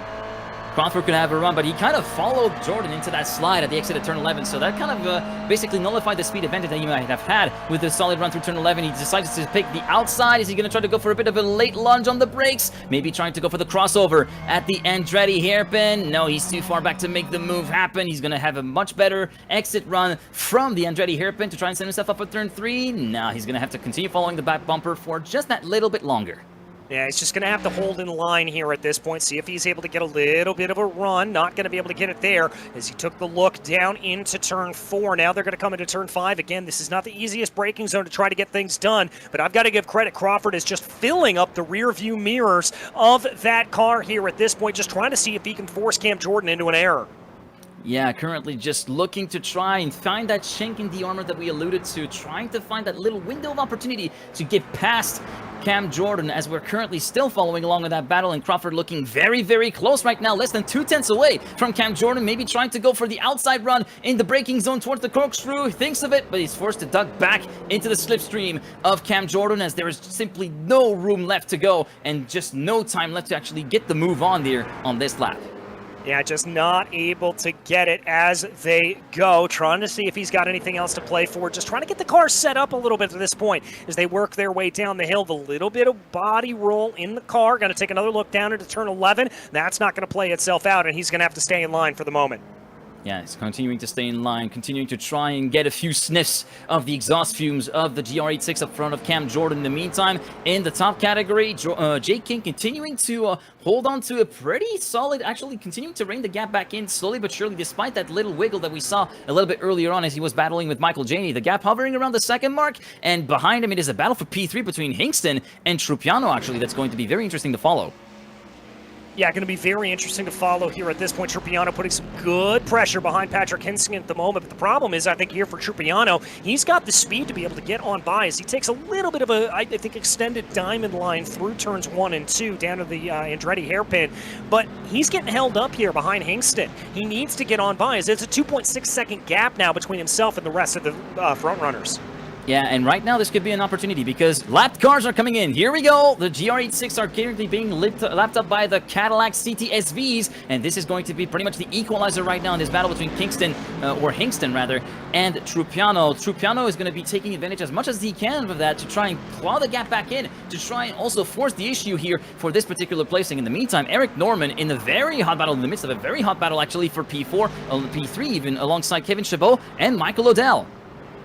Yeah, this is a good battle for the final podium positions in the GR86 category. Everybody separated here by just under a second and working their way back on through. That's going to be the Cadillac of Thomas Belleman as he's got to try to pick his opportunities down through Randy Curve. He put Odell a little bit offline there, and now he's going to be able to get by Eric Norman relatively easily. And now the question is Kevin Chabot going to have a little bit of a problem? Almost muscled out wide. I don't think he lost too much time as a result of that, though.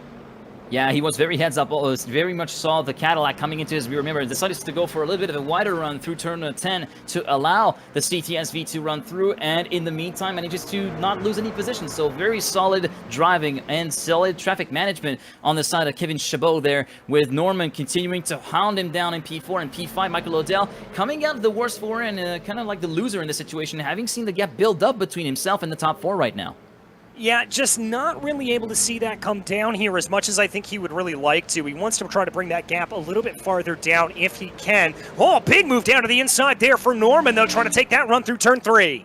Side by side right now through the run outside of turn 3, and look who's there to try and take advantage of that. It's Michael Odell, as we see again Chabot being forced out wide, and he's going to be losing both positions. And now look at this, Odell getting a really solid run out of turn 4, continuing to chase down Norman right now, heading into turn number 5. Norman covers the inside. Are we going to be seeing the crossover on the side of Michael Odell? The answer is going to be a slight maybe, I guess, trying to go for a bit of a better run through turn 5. Now turn 6, this is where we saw some people having a really slow run in the GR86s before. Is that going to be the case on the side of Eric Norman, currently sitting in third? Michael Odell gets a much better run. Look at the speed he carries through the rail straight. He's going to be side by side with Eric Norman for third place, heading into the corkscrew. Norman covers the inside. Are we going to see the crossover attempt? No. Norman keeps the place. Yeah, that was great defensive driving there from Eric Norman, just planting that car at the apexes of the corkscrew, forcing him offline a little bit more. Here's Anton Schopler trying to get a little bit of a run here on William Augustine. Augustine, in contrast, didn't have the best run down through the corkscrew and now having to pay defense from the 169. And already we see both drivers going off into the gravel trap, and that will be Augustine taking a little bit more penalty on the outside. And look at the run on the outside from Schopler to go back past Augustine, albeit provisionally at the split, and he's made the mistake. Augustine dives back into the rear bumper of Schopler. Great move there from the number 169, continuing to keep that stone-cold face and continuing to keep himself concentrated and into that Zen mode we were talking about before. Well, but that's what you want to see here from a racing driver at this point in the running. They really and truly need to just be calm, cool, and collected. If you see a lot of emotion in the face of a driver, that's not actually a good sign. That is a sign that they're going to be a little bit off-put. That means they're going to be driving with emotion, and that, Thomas, is the last thing you want to have happen. Indeed. In the meantime, Crawford versus Jordan. Crawford seems to have had the jump on Jordan that we didn't get to see on camera, actually, in this particular instance. Almost close to halfway. 17 minutes to go here in that second race of the night here on the third round of the PT Autosport eSeries, as we see Crawford versus Jordan. Jordan trying to get the work done to retake the place away from Crawford, but right now it's the number 11 that has the advantage with a quarter of a second of a lead. Quarter of a Oh, and second a really lead. solid dive right there from Jordan. Oh, he really looked forward to Turini there. He's going to be continuing to howl him down. Sorry for cutting you off, DJ, but I didn't foresee that particular move coming, but that was a solid run from Jordan there through the corkscrew.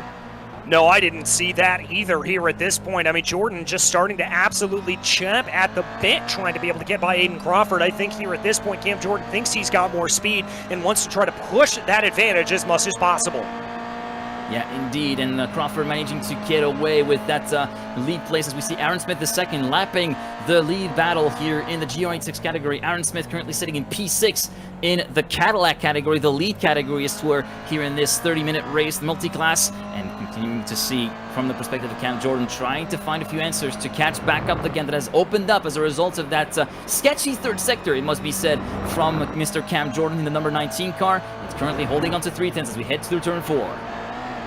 Holding on here at this point, but this isn't the part of the track where Cam Jordan has been particularly effective. It's really been from the corkscrew on down that we've seen that number 19 car come into its own. So let's see if he's able to get a little bit more of a run here up through turn 5. That's a great run. He's going to have an inside line coming into 6. That is a very great run from the exit of turn 5. Inside line coming into turn 6. He's going to have to get the move done just before the rail straight. Oh, that's a huge bounce. That's going to be costing him a lot of speed as a result of that. And there's the Cadillac making it 3 wide. And as a result of this, Crawford retakes the lead before the entry to the corkscrew braking zone. That is a hell of a bounce and a half if I've ever seen one on the side of Cam Jordan there. Yeah, that was a huge bobble there on the car. Good for Jordan to be able to keep that under control. A lesser driver would have had that absolutely slide away on him.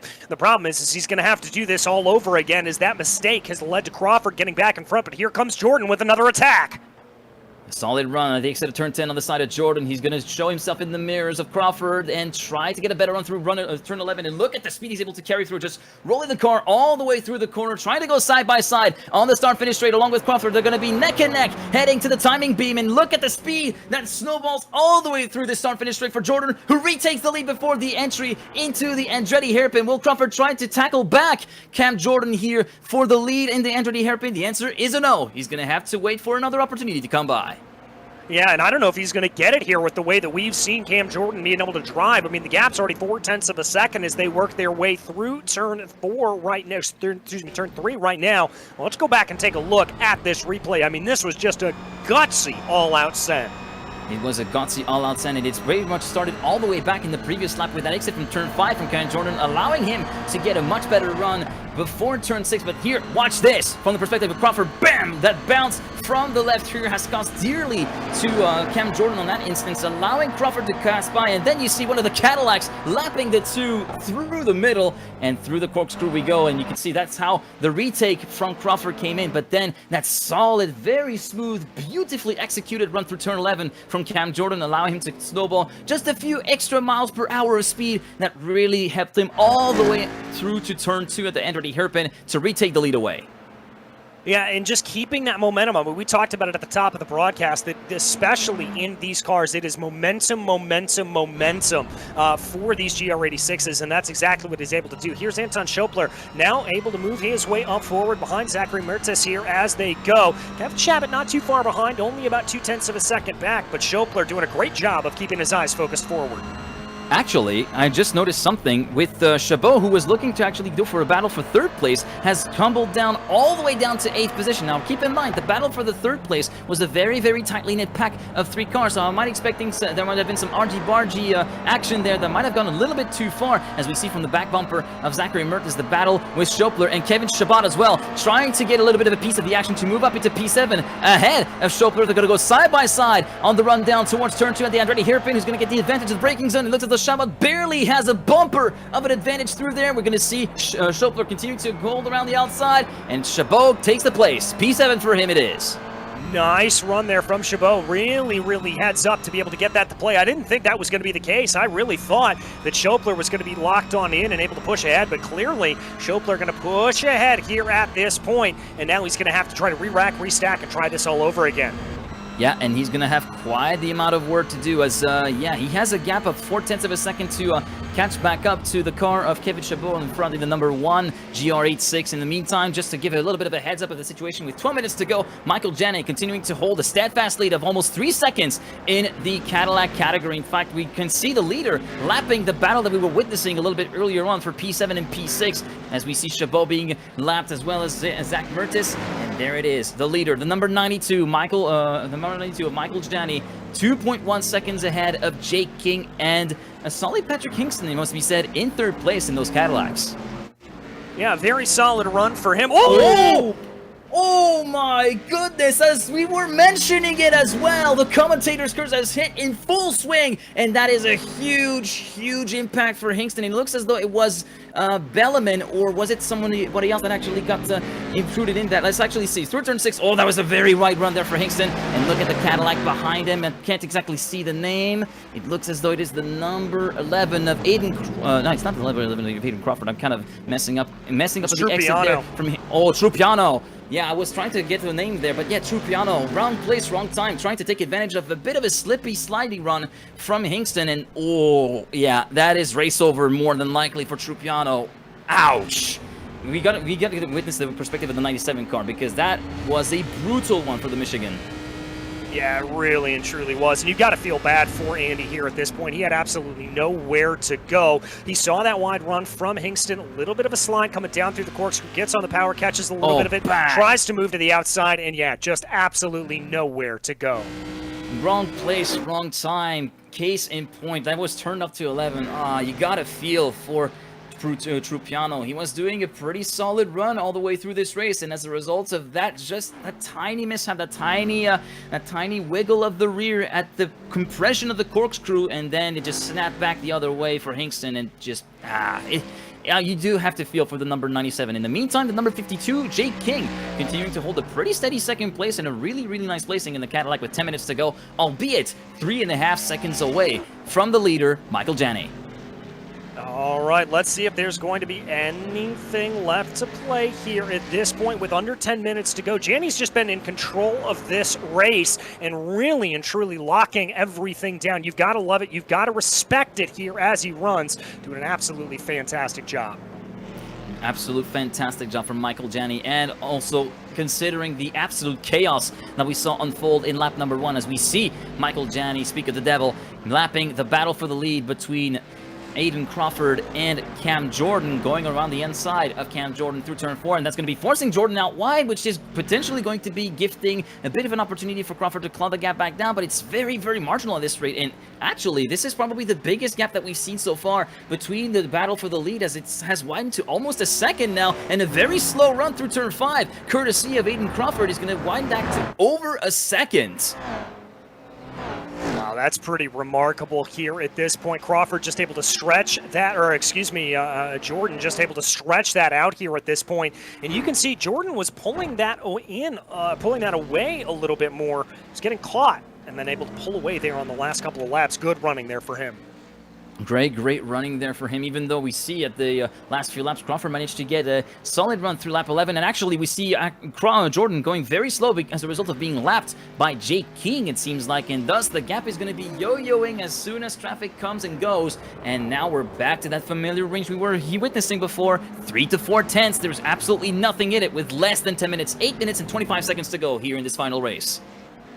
Yeah, as time is running out for these drivers to be able to put themselves into good position. They have got to try to push ahead as much as possible, just get themselves into a way where they've got to hope that they can get something to play. A little bit of a bobble there, though.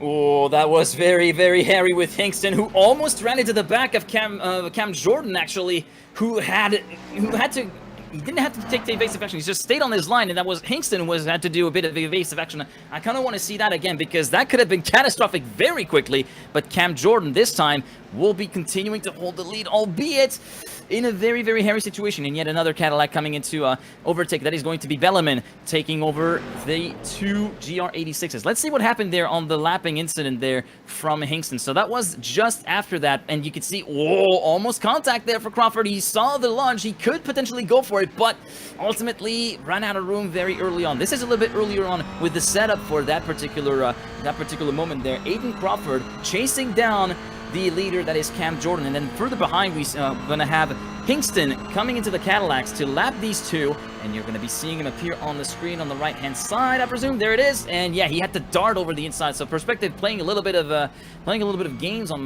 me, I must be said, but it was that was a very daring move to go for that lapping of the cars with that dive through turn 2.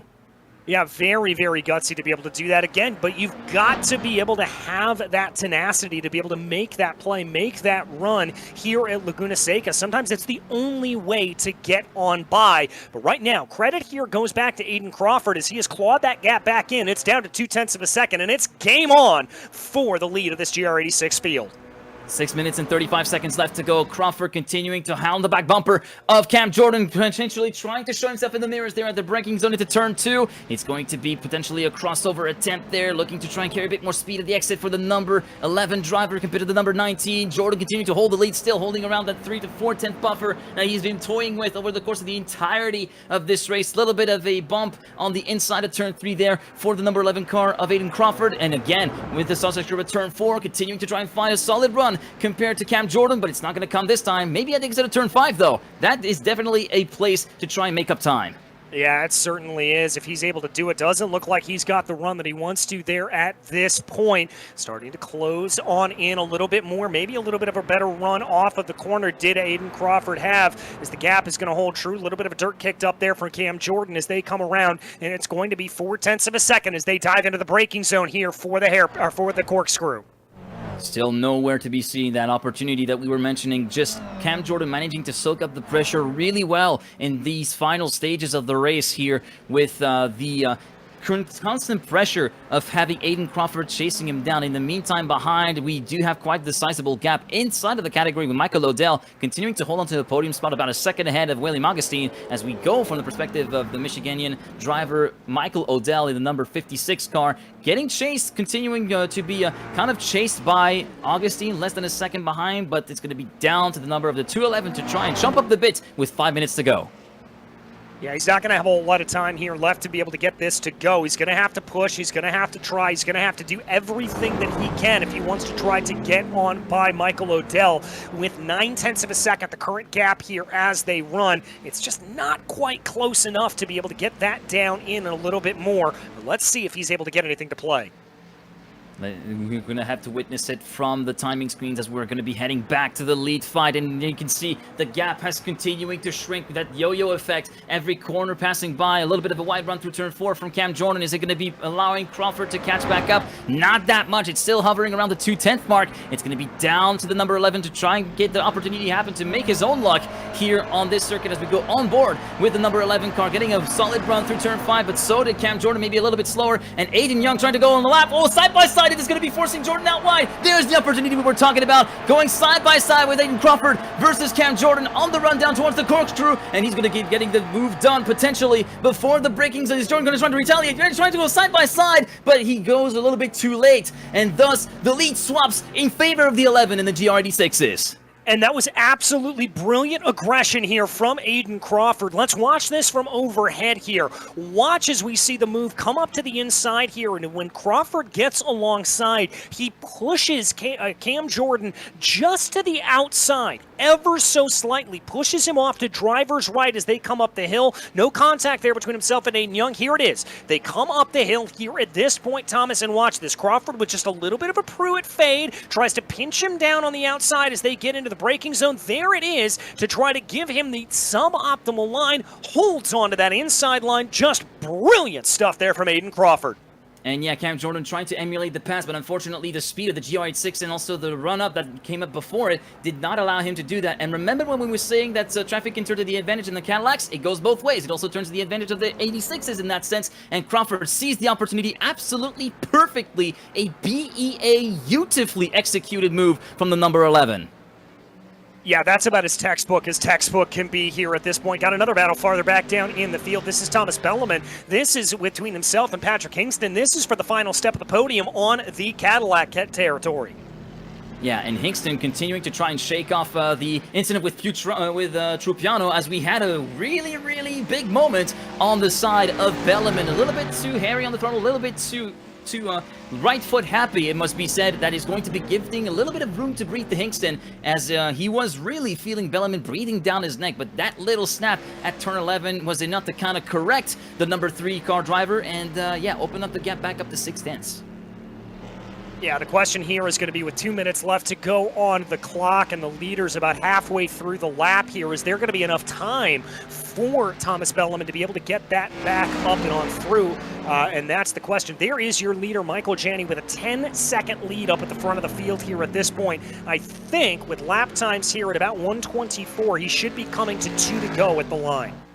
Should be coming to 2 to go at the line, according to the kind of estimations that we're getting from our timing stands. And yeah, the gap has been continuing to build up slowly but steadily. A pretty much picture-perfect race so far from Michael Janney, despite the odd hot moments like that little white run from P10. It's going to be very close indeed at the run towards the line. It's going to be 1:25, 24, 23. I'm thinking we're going to be heading on to 2 to go. And it's actually 1 to go. 1 to go, so we are heading into the final lap of the race here on this final race of the night. And Michael Janney, as we said, pretty much picture-perfect race, managing to navigate through the chaos of round 1, and a little bit of a bump there from Belleman. Again, trying to find his way past Hingston. This time, it's getting a little bit more physical. Yeah, I think aggression, adrenaline starting to set in here a little bit more. It is time. They know the white flag is in the air, and it is absolutely time to push here. The one thing that I think Belleman is going to have to go with is, you can see the damage on the left side of his car. There's also visible damage on Hingston's car, so both of these drivers a little bit down on power more than likely. But the battle for P1 and GR86, not done yet. Yeah, not done yet, as Cam Jordan is not taking the move from a few laps ago, lying down. He's going to come back with a fight right now towards the number 11, who has assumed the lead thanks to a very opportunistic but beautifully executed move, thanks to a little bit of help from Aiden Young in the Cadillacs. And that's a very slow run, technically, from turn 10. That's going to be allowing Cam Jordan to have a lot better run through turn 11. Side by side they go on the brakes towards turn 11. It's going to be Cam Jordan exiting a little bit slower than actually Crawford. Side by side, Crawford with a better speed will retake the place before the start-finish straight. And thus, it will be the end of the race on the Cadillac front, as pretty much controlling the race from the front since lap 1 in the chaotic start. Michael Janney takes the win in race number 2. Let's take a little bit of a look back at that perspective from Michael Janney. Yeah, that was a very beautifully executed race from the 92 car. Absolutely perfect, and Janney able to bring that car around home. Not a smile on his face there, still probably just a little bit cutting all through it. But there, as we take a look farther back in the field, this is the battles that we see. More of these drivers trying to sort themselves out here. Crawford and Jordan, this the battle for the top step of the podium in GR86. Yeah, and it looks as though, as we were focusing on the race winner and the race leader, we have had a bit of a swap of positions, because remember, Jordan had a really, really solid run through turn 11 at the start of the final lap, and it seems as though there was something a little bit bigger waiting in the wings for Crawford, allowing him to take the lead and having the gap open up to almost 0.8 of a second, actually, midway through that lap. Jay King will be finishing second in the Cadillac category, with Hingston finishing in third despite a battered race car following that incident with Trupiano. But right now, Crawford seeing the gap while back down to 0.2 of a second. Will Cam Jordan try to go for one final move in the final corner? Just a couple corners to go. Through Rainy they go. A bit of a wide exit there from Crawford. Is it going to allow Cam Jordan to move up into the lead just yet? Not quite. The gap opens back up to 0.3 of a second. It's going to take one die-hard move into the final corner to try and make it happen. He tries to go for it, but doesn't have the lead up, doesn't have the exit speed to make it through. And thus, in the GR86 class, it will be Aiden Crawford taking the win here on race 2. After having won convincingly in the Cadillacs, he takes the win in the Toyotas. Cam Jordan came out fighting in second place. Michael Odell, one lap down, will be probably finishing in third place. Yeah, it certainly is. Let's take another look at that run here to the line. There they go. This is the last lap pass here to be able to see exactly what happened here with the number 11 of Crawford in the lead. Dives down to the braking zone here into the Andretti hairpin. looks like everything's pretty set in stone there. Doesn't hit that exit curb, so I've got to think this is an error coming through 3 and 4. Yeah, kind of. Yeah, there we go. That was the pass that we were covering a little bit later on. A bit of argy-bargy there, a little bit of a bump of the car side by side, and yeah, that was enough. Actually, I thought it was a bit more of a solid run through the corner, courtesy of Cam Jordan, but no, he had a lot slower exit speed compared to that of Crawford in number 11, and thus Crawford, before even the timing beam for the final lap, retook the lead and pretty much held it there all the way through. There's the setup for the pass that we witnessed a little bit earlier on. Yeah, there's that setup that we saw, and there's the dive down into that final corner. Just a good setup there from Crawford, and great exit speed coming out of turn 11. And also, just that little bit of a snap, that little wobble of the car there from Jordan is pretty much what did him in, and that allows Crawford to retake the lead for one last time and hold it all the way to the checkered flag. Brilliant race from the number 11, and also another brilliant race. We can't overstate this enough from Michael Janney in the number 92 Cadillac, having just controlled the race from lights to flag pretty much, and having successfully navigated and circumvented the chaos of lap 1 to take a really dominant victory. So with all of that out of the way, we're just going to throw it to a quick break before we come back with the final race results and also interviews for some of the competitors. Stay with us.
Well, what a set of races we've witnessed tonight here on this final round of the PT Autosport eSeries here on iRacing. Those two races around Laguna Seca have proven to be exciting thrillers.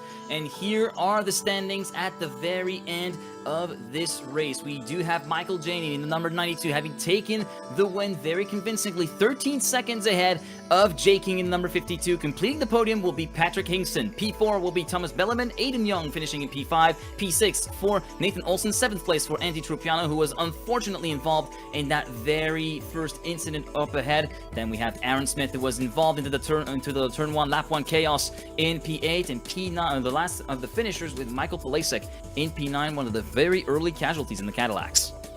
Yes, indeed. As we look back into the GR86 category, it was Aiden Crawford able to take victory very closely over Cam Jordan, Michael Odell, William Augustine, Eric Norman, Zachary Mertes, Kevin Shabbat, Anton Schopler. Good battle there between those three later on in the race. Then Connor Henry and Seth Aldretti, one lap down. Alejandro Razo being counted as out of the race.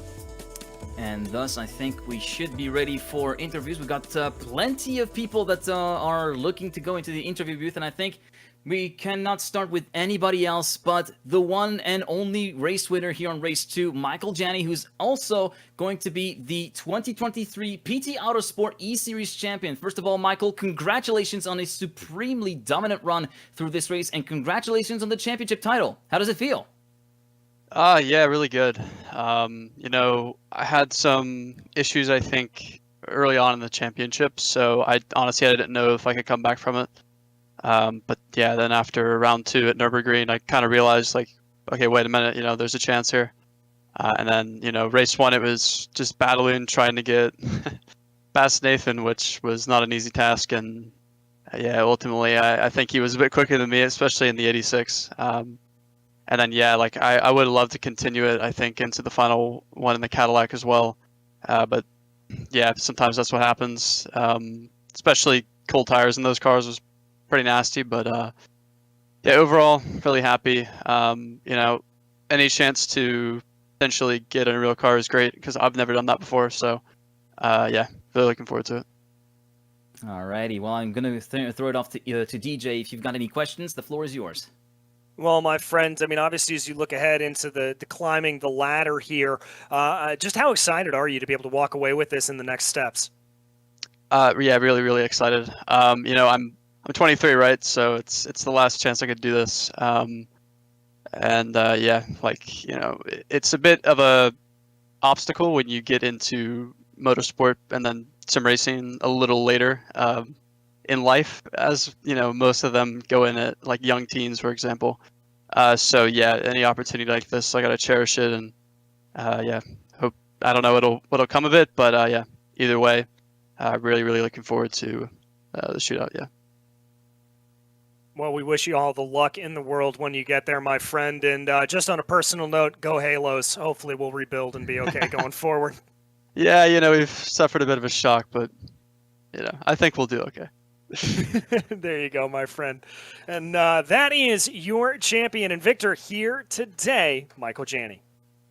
Alrighty, thank you very much to Michael for taking a little bit of his time to answer a few of our questions. Congratulations to the champion of this 2023 PT Autosport eSeries here, and having taken, as we said, a dominant second race win in Laguna Seca. I think we should be lining up the next interviewee coming up very, very soon. I wonder who we are going to be getting up next, but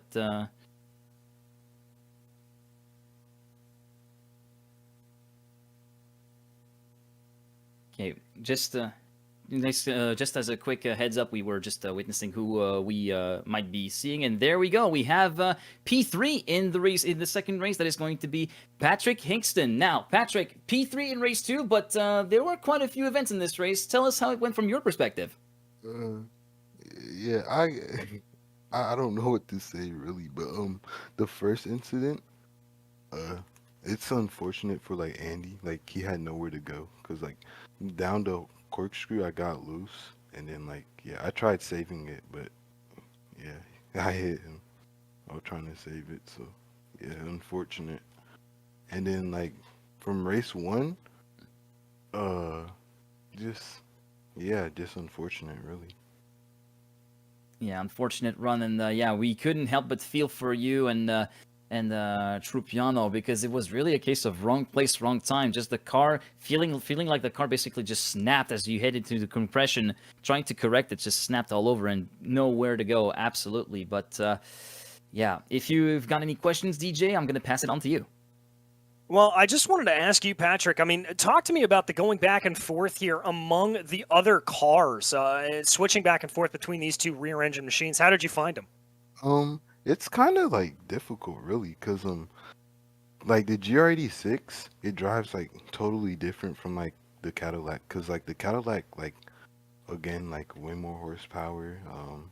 It's way more difficult to drive. It's heavy and all that. While the GR just feels like nimble and stuff, like easy to drive, but like hard to get the speed out of. So yeah. Alrighty. Well, I legitimately don't. I don't know if I've got any other questions that I can do, but yeah, I think we can. I can safely say that you did the most of what you had with following the first incident with Trupiano, and made a really solid run through to the finish to the checkered flag with that batter car. So I think we can only congratulate you for that second race finish. And I know it didn't really go the way you might have wanted it to go, but sometimes it do be racing. And if you've got any final words for your perspective and have anybody to thank, the floor is yours. Yeah, I'd like to shout out Michael Yanni. We're winning, and yeah, congrats to him. Alrighty, then that is going to be the thing. Again, congratulations on that third place finish, and we're hoping to see you on the racetracks, on the virtual racetracks of iRacing very soon. Thanks. Y'all have a good day. Have a good day too, Patrick. And thus that will be it for Patrick Hingston, P3 in the second race. And next up on the interview booth will be P5 in the Cadillacs in that second race. That is going to be Aiden Young. Well, Aiden, a little bit of a tough break there at the beginning, but you were able to fight back in that second race. How do you feel about today as a whole?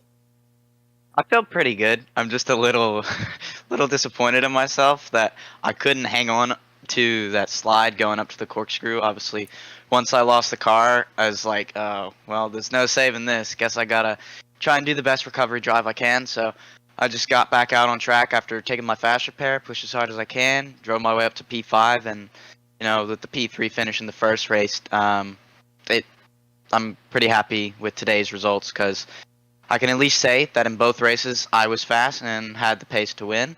But it's just racing. Sometimes things like that will happen, and when they do, you just got to take it with a high head going into whatever race you're going to do next.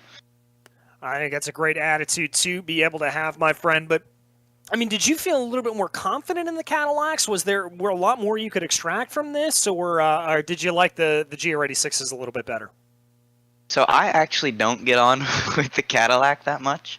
I've never really liked the car, but I mean, once I kind of got in a rhythm, I kind of started feeling it a bit more. But honestly, I liked racing the GR86 more. It was just closer racing, made it a lot more fun, I feel like. Because obviously my battle with Michael Polasek now, that was a blast. I don't even know how I held it around the outside of him, but we both kept it clean in that race. We both just had a good battle, and I think, in the Cadillac race, had I not wrecked, I've been up front, probably could have had another good battle instead of having to work my way back through the field. Well, I can tell you that it was a lot of fun to be able to watch it, and a lot of fun to be able to see you move your way up through the field. Anything coming up for you on the horizon here in the new year? Not really. Not really. Well, I mean, maybe if you add in that I'll be doing Who's the Supercarts USA Winter Series in January, try and go win that. It'd be cool. Bring home a big trophy. Well, we wish you all the luck in the world bringing home a big trophy. That's always the way to go, my friend. So congratulations on a good run and a great recovery here today. Anybody you want to thank? Yeah, Michael Yanni, Patrick Kingston, my parents for watching, my team for watching, and then the organizers of PT Autosport for putting this all together and giving everybody a chance to do their best and prove themselves to the world. All right. Well, thank you, Aiden. Congratulations again on a good run here today, and we'll see you on down the road. Yeah. All right, Thomas. That was Aiden Young. You were fifth place finisher here in race number 2. And following on just behind Aiden Young is going to be our final interviewee of the day, the unlucky man in the whole situation, Nathan Olson, P6 in that second race. Nathan, I know this is going to be painful, but I think we should just look at the what happened unfolded on that first lap, which is just very, very unfortunate to see. Tell us how it went from your perspective. Yeah, I mean, like Michael said, this Cadillac has really cold tires. The rear tires are really cold on that from the first lap. It's really easy to spin the tires and lose the rear of the car. That's what unfortunately happened with Michael Polasek in front. Looking back at the replay, there was really nothing else I could have done in terms of avoiding him. I could have gone more into the grass or into the gravel here at Laguna Seca, but then you run the risk of just drifting out too wide and hitting the wall, and then that's what happened at the end of the day. It is what it is. It's unfortunate that the championship had to end that way after such a good run for me. You know, on track I finished first, second, and then this one was, you know, unfortunate how it ends. I was pretty happy with the first race. Congrats to Michael Janney for winning it all. You know, he deserves it. But I mean, you just kind of have to take it and move on. I don't think this will be my last chance at anything. I mean, I am 23, same as Michael, so this was my last chance in terms of PT Autosport. But I feel confident that I can get into cars later on, you know, whether it be like Miatas or just rinky-dink lemon, you know, 24 hours of lemons or something. I'll find my own way. But I'm thankful that this experience happened, and you know, I learned from it. And, you know, thanks for PT for hosting everything. And I guess that's a very, very good summary, and also a very good outlook that you have on your future. Because, as you stated, you may be at the very edge of the opportunity of running into this series, but you have a very positive outlook in the fact that there might be some later opportunities to get into the actual motorsport realm later on, and that is a great mature outlook to have in spite of all the part of the events that happened during race 2. And that was really a shame to see your championship run, to see after that incredible battle that you had with Michael Janney through race 1. Let's take a little bit of a look back at that. How did you actually feel in the GR86s, and just how did it feel to jump from a car that is very much about a momentum fest, compared to something that is a lot more about breaking traction on the rear? So the GR86 is, I would say, like, I'm not entirely the best at mechanical grip cars, momentum cars like the MX-5 or the GR86. I'm more of like a prototype kind of open wheel, high downforce kind of guy. But luckily, I'm just like Laguna Seca is like my second best track in terms of how I feel, what kind of pace I can get out of it. So it adapted quickly with the Toyota. Luckily with draft and all that sort of thing, you don't have to be like immaculate with it. You can just do your best. And in terms of how I can drive and what I felt my talent is, it felt good. And I learned that I could get around Michael. And from there, it was just kind of racing my own race and just trying to keep him behind. And then in terms of the Cadillac, I don't really have that much to say about it. I was just kind of puttering around after the first lap. I knew everything was over at that point, so I was just driving around. So that car, it's kind of acts like a GT 3.5. Is the best way to describe it. But it's not that difficult to adjust into certain things. Well, I guess that's going to be pretty much all for me. If you've got, I'm going to leave you the final word. If you've got anybody you want to thank for once more time for this particular season of PT Autosport or for this race, the floor is yours. Yeah, I'll just go ahead and thank obviously my team, Maradness, Daniel Morad, Stu, Dion, all the guys that have gotten me to the point where, you know, I could have been fighting for that championship. You know, that one race, it's all that, you know, all that work for that. And then thank PT Autosport for hosting this series. It's been a great experience. Wish I could do it next year, but, you know, it is what it is. Got to go on and do other things. Thank my old go-karting coach, Phil. He was always really good help to me in real life for my real life kind of expeditions. And thank you guys for hosting the commentary. It's always good to kind of hear you guys banter while watching the race back. All right, without further ado, we're not going to take up too much of your time. Thank you again for taking the time to answer some of our questions. And yeah, hopefully we'll see you around the virtual racetracks of iRacing very soon. Of course. Thank you. And And that is going to be closing it out here on this interview round with Nathan Olson, the unfortunate man in this race, P6 in that second race. But overall, we still got to say a massive congratulations to Michael Jenney for wrapping up the title in this season of the PT Autosport eSeries, and we wish him good luck in the Aspiring Driver Shootout Finals of 2024. And DJ, I don't know about you, but those two sets of races were absolutely epic to watch. They were absolutely fantastic. Exactly the kind of thing you expect here with some good, respectful multi-class racing at a place like Laguna Seca. It doesn't get a whole lot better than this. It definitely does not get any better than this. And special thanks to all the companies that made this broadcast possible, such as iRacing for the simulation, App Engineering, GBR for the timing screen, Split Media Labs for the broadcasting software, Discord of course, and the music provided by June Lalong. You can check out her stuff at junelalong.bandcamp.com. Big thank you to these companies, and big thank you to the broadcast team here, Dougie, Joe, and DJ. We do have a few more upcoming broadcasts coming up over the course of the next few days here on GSRC. Some of them are showing up on the screen right now. Make sure to check those out and mark the dates on the calendar, and check out our social media as well on the various social media channels that you can see right here, or our website, globalsimracingchannel.com, and our merch store, gsrc.storenv.com. The action doesn't stop on GSRC, although it takes a little bit of a break for now. Next up will be the Rolling Thunder Muddy Race with Xfinity Series cars rolling around the home of the Great American Race, that is the Daytona International Speedway. That will be at 8:45 p.m. Eastern. But until next time, I've been Thomas Mengozi, and for GSRC, race clean, race hard, and we'll see you on the track.